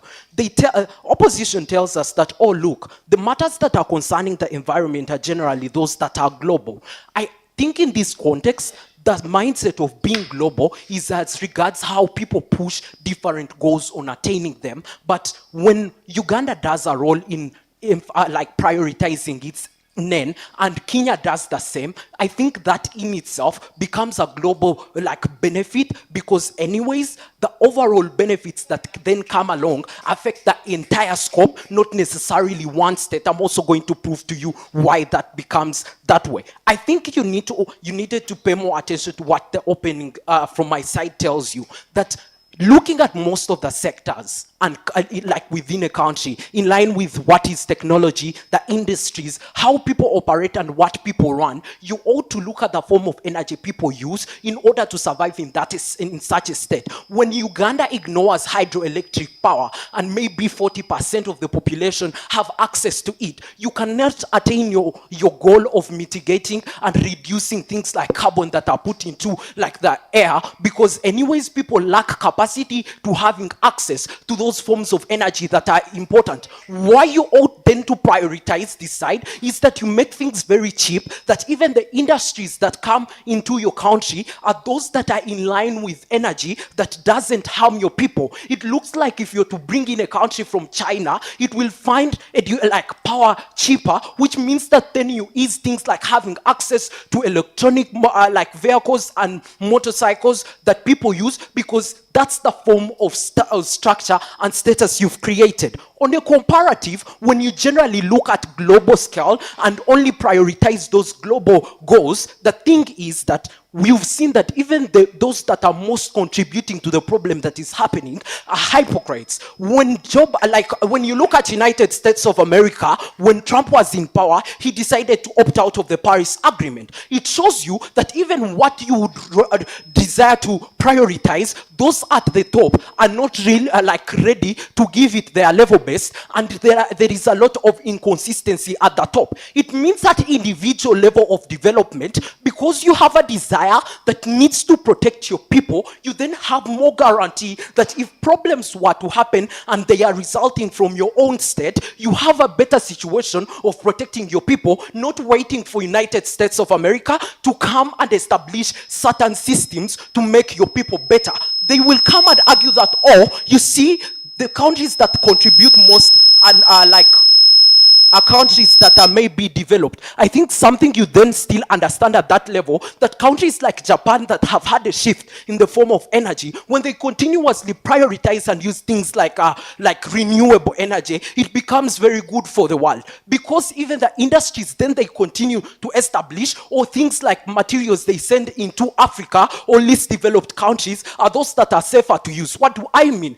That if China shifts to use of hydroelectric power, it won't find a system of producing more cars that Uganda doesn't need, but it will produce those are electronic to fit within the context of that certain country. I think that then means that how you position the goals of a nation towards influencing global decision then changes. Why we are having goals that are not being attained, it's because people have different things they believe in, and it is making it like with that in existence. When you try to push a global idea, you put some countries like LDCs at a position of waiting. Uganda continuously says, oh, even if we do not take up this status, I think somebody will come and help me. When you prioritize your internal system, you develop capacity. Why capacity is something that is very essential in this context is that not only does like the government need to gain momentum to fight these problems,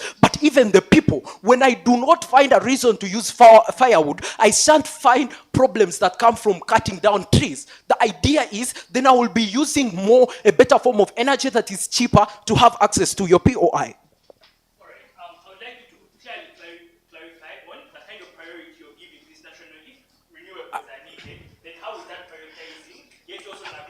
I think, Chair, English comes at play to understand what a priority means. When I say to prioritize something, it doesn't mean at the back of my mind, I shan't prioritize it in line with certain interests. I think something I'm trying to push that is that if it is to come within this agenda, the motion is very clear. You're not supposed to only pay attention to global ideas of mitigation, because they take you to a direction of protecting or like going about a problem that has happened. You try to create internal systems with respect of your energy, not to be a victim of such problems. When someone continuously cautions on priority, I think it doesn't necessarily mean that at the end of the day we totally do away with something. We still accord it respect. However, we respect the other aspect more, because anyways it has a long chain that is deeply enrooted in millions of people that operate in this and stay in these countries. I think that is something that is very essential.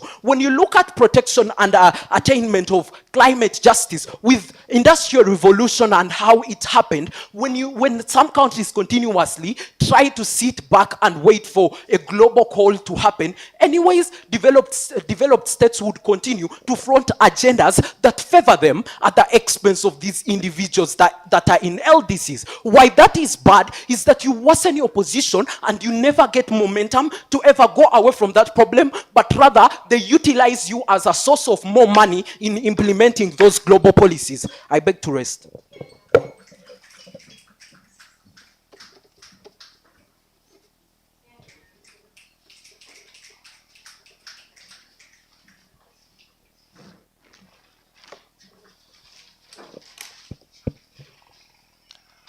My speech begins now.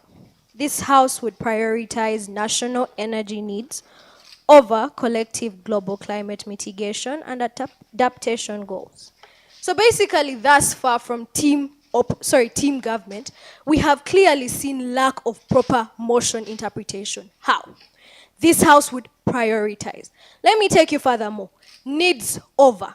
National energy needs over. This in itself means we expected to see as to why they would put national energy needs on a pedestal above the collective global climate mitigation and adaptation goals, which thus far has not been shown. What do they come and present? They talk about energy security and investment as well. What do we see from their team? They do not engage on matters to do with, number one, the impact analysis in the long-term and short-term effects of such, but they also, furthermore, do not actually engage in the matters to do with sustainability. What brings me to my arguments? Number one, something we need to understand with prioritization. In this case, we are looking at your national energy needs having some sort, or rather, having a higher importance in matters to do with fighting against climate change on a higher level than matters to do with collective global initiatives. Now, in their world, that is in itself impractical. Why? We look at coexistence, or rather to say, these two things are not mutually exclusive, in that they are dependent on each other to actually be effective in status quo. How? There is no way they are going to say that these national energy needs are going to be sustainable in the long run. How? In this case, we realize that at a point in time where you're going to say you're going to use short-term solutions like fossil fuels, we find that at the end of the day, you're going to find environmental degradation. And at the end of the day, you are going to exploit the very essence of what you campaign for. Furthermore, let me look at what is actually on ground, okay? We need to understand that the fight in climate change is a global initiative. That means there is reliance between different countries to rely on each other for either support or global initiative in itself. What their idea actually presents is sort of a secluded mindset that does not genuinely approach the problems in status quo. You cannot tell me that essentially Uganda is going to consistently have the capacity to sustain the ideas of these national energy needs. I'll take you later. And another thing we need to actually understand is that inevitably the global nature of climate change in itself is not going to be addressed by your ideology. Let's take you at your best and let's say these national energy needs are actually prioritized. It is not going to be sustainable in the essence in that when we look at climate change, number one, it is a global issue that does not respect national borders.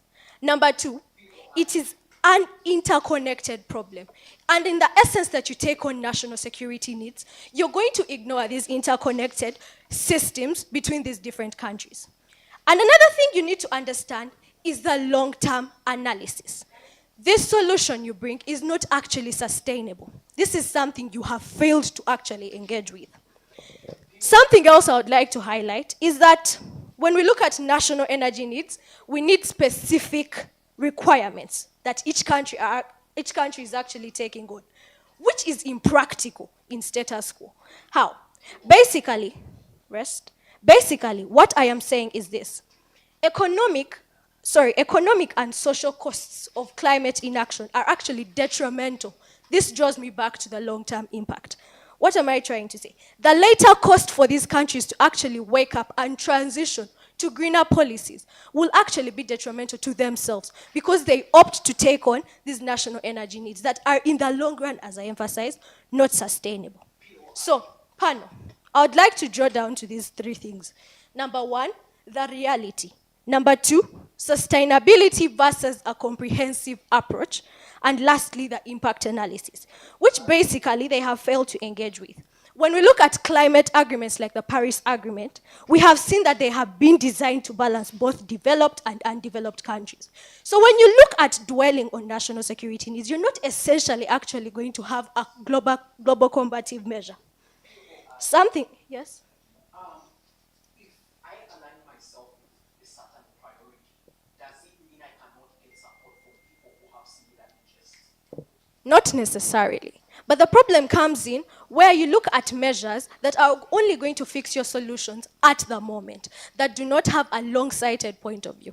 So that is something that they fail to actually engage with. So now, conclusively, we believe as team opposition that at the end of the day, we cannot prioritize this because essentially, these are indeed not mutually exclusive and as such depend on each other for their sustainability in the fight against climate change. I beg to submit.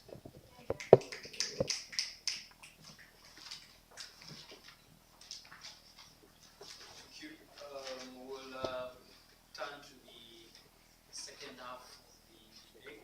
I invite member of parliament. Here.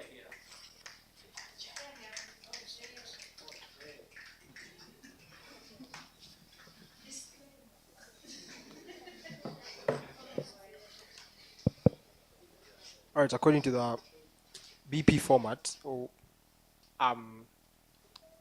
manual, I think they don't restrict giving shout outs. So Allow me say shout out to my mom. She's very special to me, and also my very special partner. My very special partner, Cynthia, for being a very good president and friend. Yeah. All right. Okay. I will just begin my speech in 3, 2, 1. Now, Chair, understand from framing, there's a lot of stuff that is left out, like from OG, right? What we think prioritization looks like is two things. First, is that governments actively prioritizing local dialogue and initiatives and policies within those particular regards. Two, we also think prioritization then in and of itself looks like heavy local investment and in terms of like money and time within like these particular policies in terms of like NEN and all that type of chat. The framing we have from CG is that the debate happens in developing countries simply because, one, these countries are the most vulnerable to climate change because they've been cheated a lot historically due to like the industrial revolution that happened. And we still think they also have like an incentive to be able to have these things, solve these problems on their own, and like much as there's that existence of collective effort anyways. Why we think this is exclusively important, and this is the value from CG, you get a couple of things. First is that there's better response to mitigation and climate justice in and of itself when you zero these things down to things like energy, which are the biggest contributors to like climate change anyways, as opposed to waiting for those like policies that come out on a global scale. Two, we also think that there's better policy negotiation in terms of like better climate financing. And this is what is important for these countries. Jibril tells you that there's need for these countries to have capacity. We say that capacity is not just the most important thing. We also think it is better for these individual states to have a better speaking ground in terms of like climate, economic policy, and financing in terms of like that regard anyways. You'll also understand that the most existing climate policies already disadvantage these developing countries. Which policies are these? Things like COBAMs, in terms of like those things. Why? Because they don't have even that particular capacity to be able to carry on this continuous perpetuation of these things. Why is this something that is true and exclusive? We say from CG that the reason as to why there is continuous climate change issue is that these countries oftentimes do not want to prioritize the local bit of policing for them. We think that when you prioritize then these local policies in terms of like NEN and like national energy needs, it is then a better incentive for these countries to have better policies, one, but also two, it then gives them a better stance in terms of like diplomacy, in terms of like talking about climate change on grounds of like the UN and better climate policing. We think that is the value that you get when you prioritize these sorts of like things, right?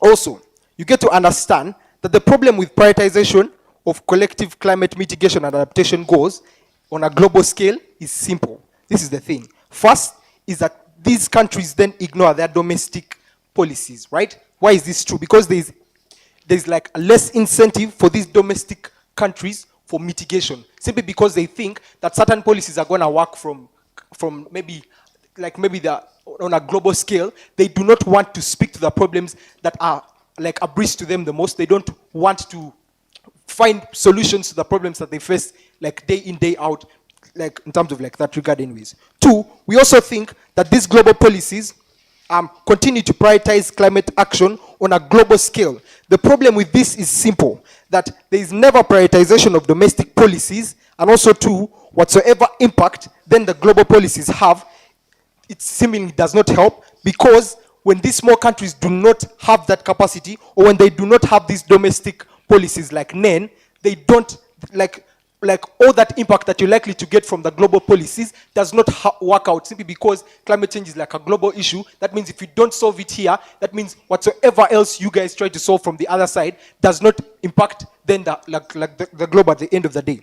Last thing you get from me is why then prioritization of NEN is good for like LDCs and developed countries at the end of the day. First is, why is it good for LDCs, right? We think for LDCs, prioritization does not just give them capacity, but rather gives them then better self-made policies within these particular countries. Which policies are these? Policies like NEN to then better the term, like their global stance in terms of like climate change negotiations, and also two, it gives them a better position in the climate change financing. It gives them a better position in policy making on a global scale, on a global stage. We think it is inherently important for these countries to most likely adopt or prioritize national energy needs, right?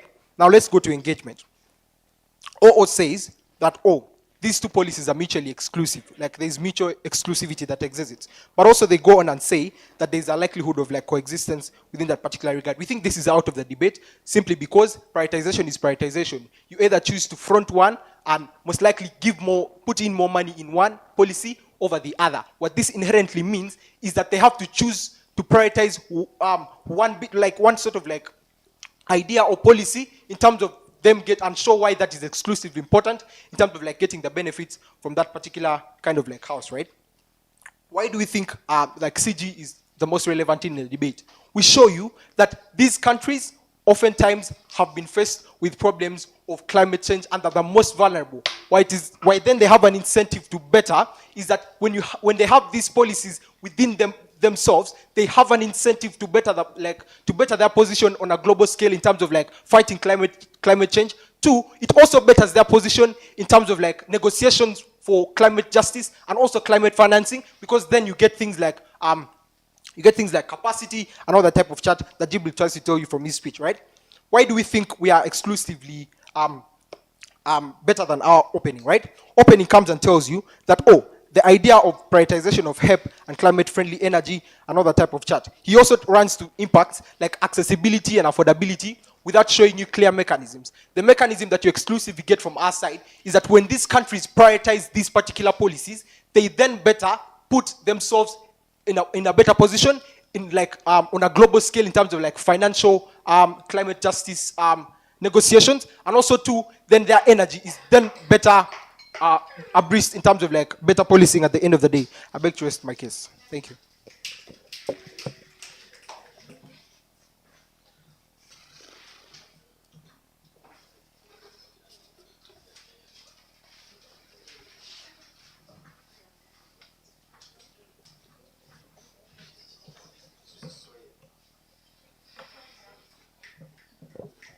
Our panel of judges, a very good afternoon.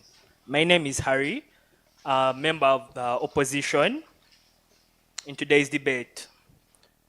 Our panel of judges, I would like to draw your attention to what has been said in this debate so far and to acknowledge a few things that I find quite problematic.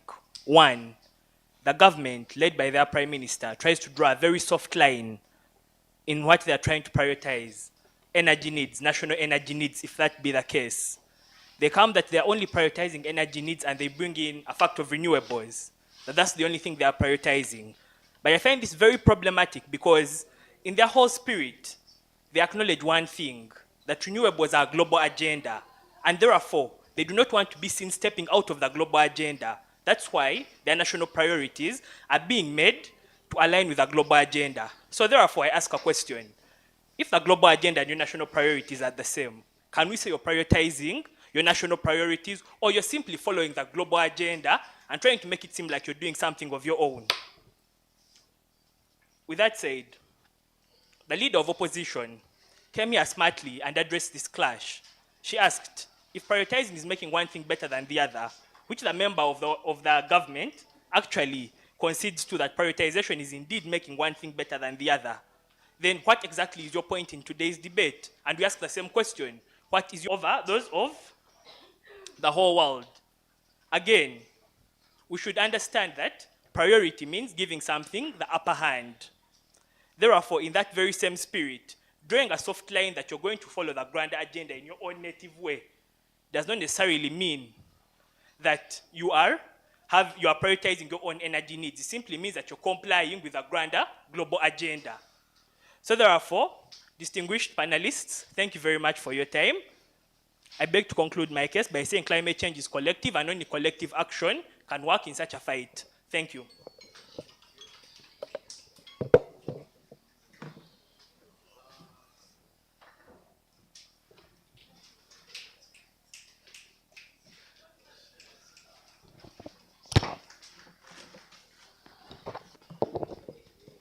So brief shout outs to my partner that has just gone to do his paper. to the Chuds Debate Society, to the Moobs Debate Society as well. Shout outs to you guys. Okay. Oh, and to my coach as well, Coach Franco. I hope this makes you proud. 2 finals in a day. Okay.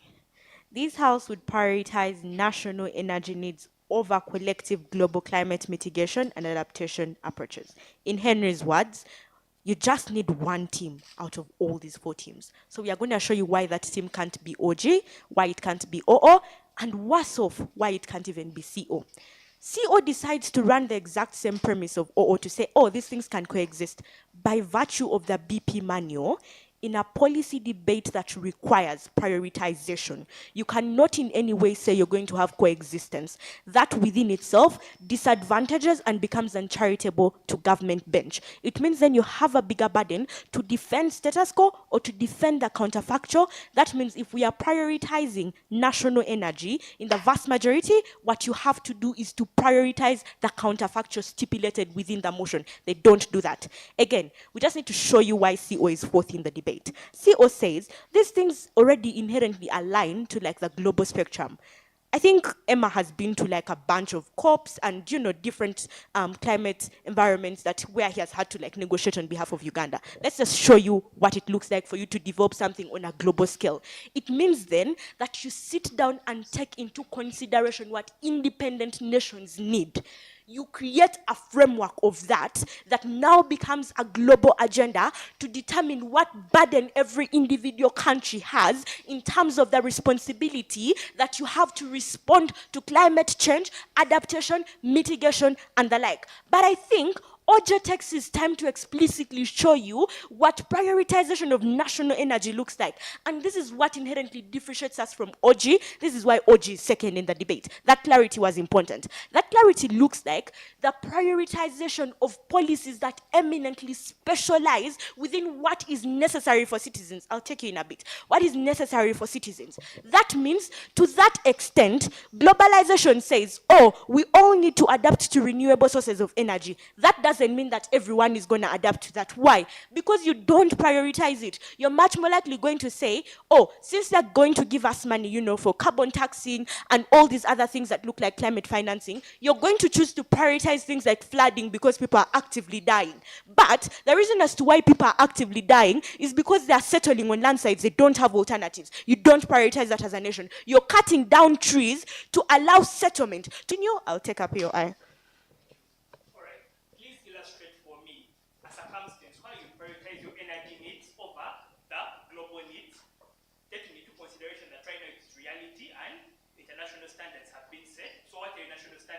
So this is the thing, and I said, for the existence of international standards, there has to be a vast interrogation of what independent countries require. That is what forms the fundament of majority. International standards work on majority.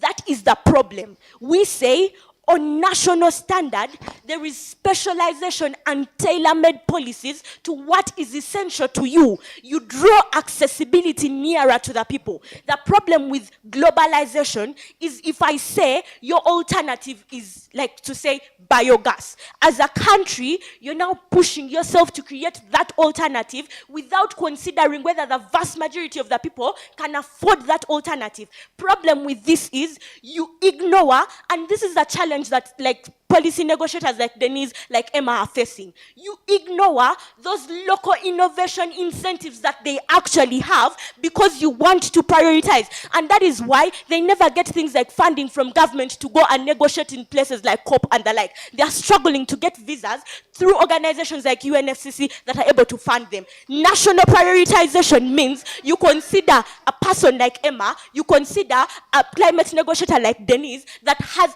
domestic understanding of what is essential. OJ tells you this better places you on that global scale that you want. The argument is we are not ignoring what the global scale is. The issue is, do individuals on a local level have the capacity to understand what is eminently essential for those particular countries, tailor-make policy? So they don't essentially get lost in the crowd on a global negotiation scale. They are able to prioritize what is essential for those specific countries. That is an exclusive benefit we show you never get from like opening within this debate. But I think just to like basically engage what OO tells you, since they're like third, argue, and I think this is also something like CO borrows. On principle, why there is like sort of to say collective responsibility and the like, we think that responsibility plays a significant role when you have the capacity to exist within those systems. On a global scale, we don't ignore things like sovereignty.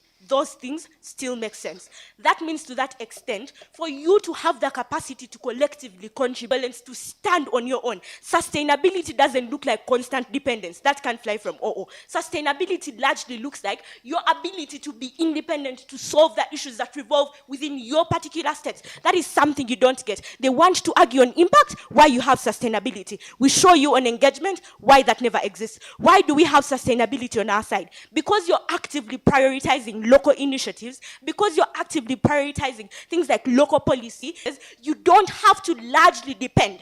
Even when the funds exist in terms of like the responsibility developed nations have, in the vast majority of instances, you're able to culminate and harvest local innovations to shape them in a more sustainable way. That incentive is much more likely important for things like shift in mindset for individuals within that particular state. A huge struggle that climate activism has had, the shift in mindset to enable people to want to actually move and revolve with what is important for things like climate justice, climate financing, and just the mitigation in the vast majority of instances. Never been more proud to propose. Here.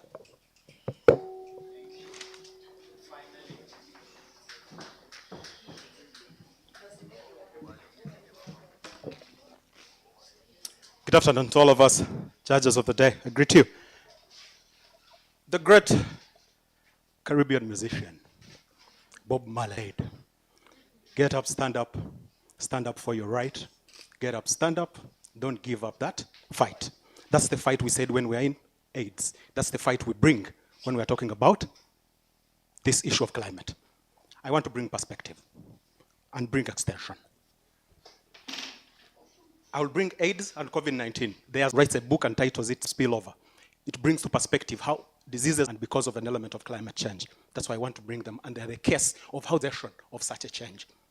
One, the cost of ARVs was $21,000 a dose per year. What's the cost now? $200. What is the reason? Global effort. Number one, people had decided, the rest of the world had decided, because of intellectual property rights that people were holding, they were saying people shouldn't access vaccines. Sorry, ARVs. But because of that effort, we get a solution. And how did it happen? Global effort. Two, COVID-19 came. I'm bringing a clear play out of the international community and what we can do together. The idea that rich people hoarded vaccines and they were saying African people should go and you people. I forgot to say the element of President Bush. A good example, it's good to bring it again to perspective, global fund. To fund malaria, AIDS, tuberculosis. Clear cutout of how we are moving. I'll bring to perspective. No single person should be left behind. That is the language. That's the reason we are moving at the single-handedly people move into their cocoons and realize energy security. You're saying the people in the West who have this money should settle, the people who caused, the reason we see floods, the reason it shines hard, and my people in the village can't realize what to eat. Malnutrition, I will say it again, for me plays out as the biggest problem, because if brains don't develop, we won't play out in the 21st century where brains are needed to compete. Our people won't work. I see people claiming AI will just take jobs. I'm bringing an extension.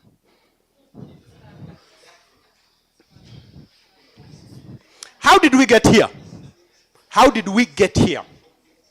Africa contributes 2% of global emissions. 2%. And you're telling us we should look at realizing energy security by fighting with the money we should be using on providing basic food to our people, basic housing, basic education. These people have paid the cost. Let them bring that money and we invest it into here. That is what we took to COP, and that's what we are fighting for. The argument brought by our good people, I see them raise largely the Prime Minister, and respectfully, they bring an element that, our rivers, people, the whole capacity of all African rivers is 300,000 metric tons of energy. The US uses 1 million metric tons of energy. What is 1 million? I will come to you. 1 million metric tons of energy. Sorry, megawatts of energy. 1 million megawatts of energy. What does that mean? Which means if we are to utilize African rivers, we will never attain. Unless, like the president said, you're saying people should go and don't need electricity or energy. I come again. The realization of such things is where we talk about things like nuclear. But the world has, for example, the big economies are saying you can't use nuclear because for them they think we are going to use them as weapons. But what we need to plead to these people is to allow us, because a cost of nuclear is about 2 cents, American cents. The realization of the same in solar that people are talking about is extremely expensive for us to realize. People, anyone that comes to a climate debate without numbers is a liar. Always watch them. I'll come to an element of policies. I had the argument from the government side. Policies that you're talking about that we should realize are same. They are the reasons we realize policies from the engagements we have from COP. The coming of the climate finance unit is the realization of what we did with the Global Fund, that we have a unit which we can use to amalgamate resources from different economies, because the world is saying we can't give money to any other people just anyhow. It has to be centralized and clearly put. Those are policies. That is energy realization by the international community. So I want to come to what we should do, because time is running really fast. I will listen to you, Jibril.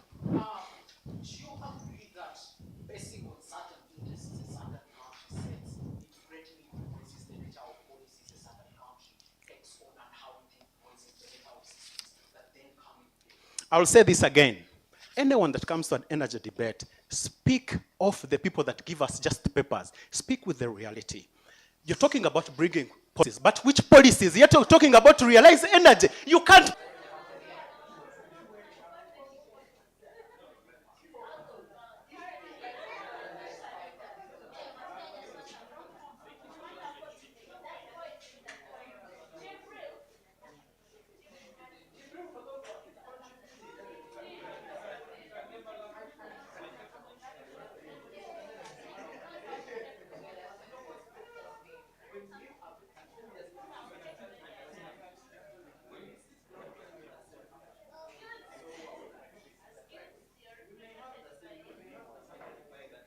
Okay, let me not call it high level, but given that we'll be doing that, the winning team and the runners-up will join us for that meeting. But also I think every other team will send a delegation, one person, to a representative to be there.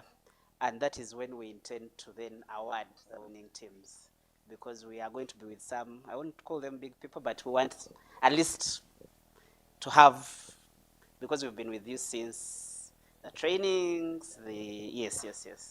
So we are going to have the announcement, but we'll have a breakfast meeting. Tentatively, it will be at Kabira. That's where we intend to do the awarding, the certificates, and everything else. So I wish you all the best. We will be sending more information, but at least that is the plan. And then, of course, after that, we'll be telling you what next. But thank you very much. Does that cover it, sir? Okay. Okay, so then let's wait for the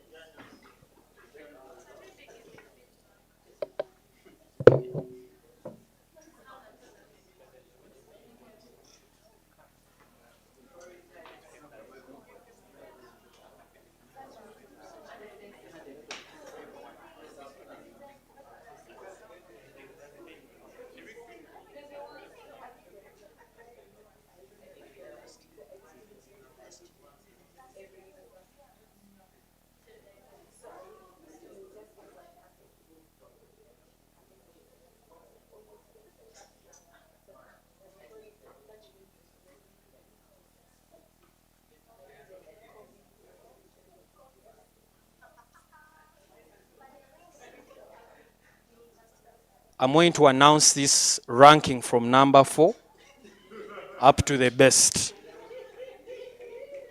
In number 4, the judges felt that the opening opposition deserved number 4, and indeed that was the team that finished 4th. Let's give them a round of applause. It's not easy. I've ranked 4th myself, so. In 3rd place, the judges again felt unanimously that the opening government finished number 3. Hey, I told you, I'm the angel of death. Hey, I'm here to break hearts. Hey. Which then leaves 2 teams, the closing opposition and the closing government. And the judges felt that the closing opposition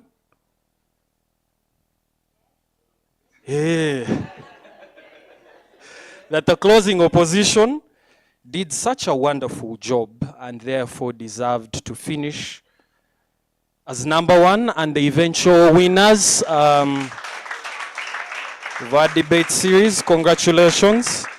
Which automatically means by a whisker that the closing government finished number 2. Congratulations to all the teams. And again, I've been told to re-echo the fact that these teams, again, you are asked to come on the 28th at, I think, Kabira, where the ceremonies will be done, the closing ceremonies will be done. But congratulations once again to the teams. For those of you who have missed out, please don't feel disheartened. There's always a next time. From the Chief Adjudication Panel, thank you so much for being an amazing crowd and for giving us all these arguments that you gave us. And all the best until we meet again. Thank you.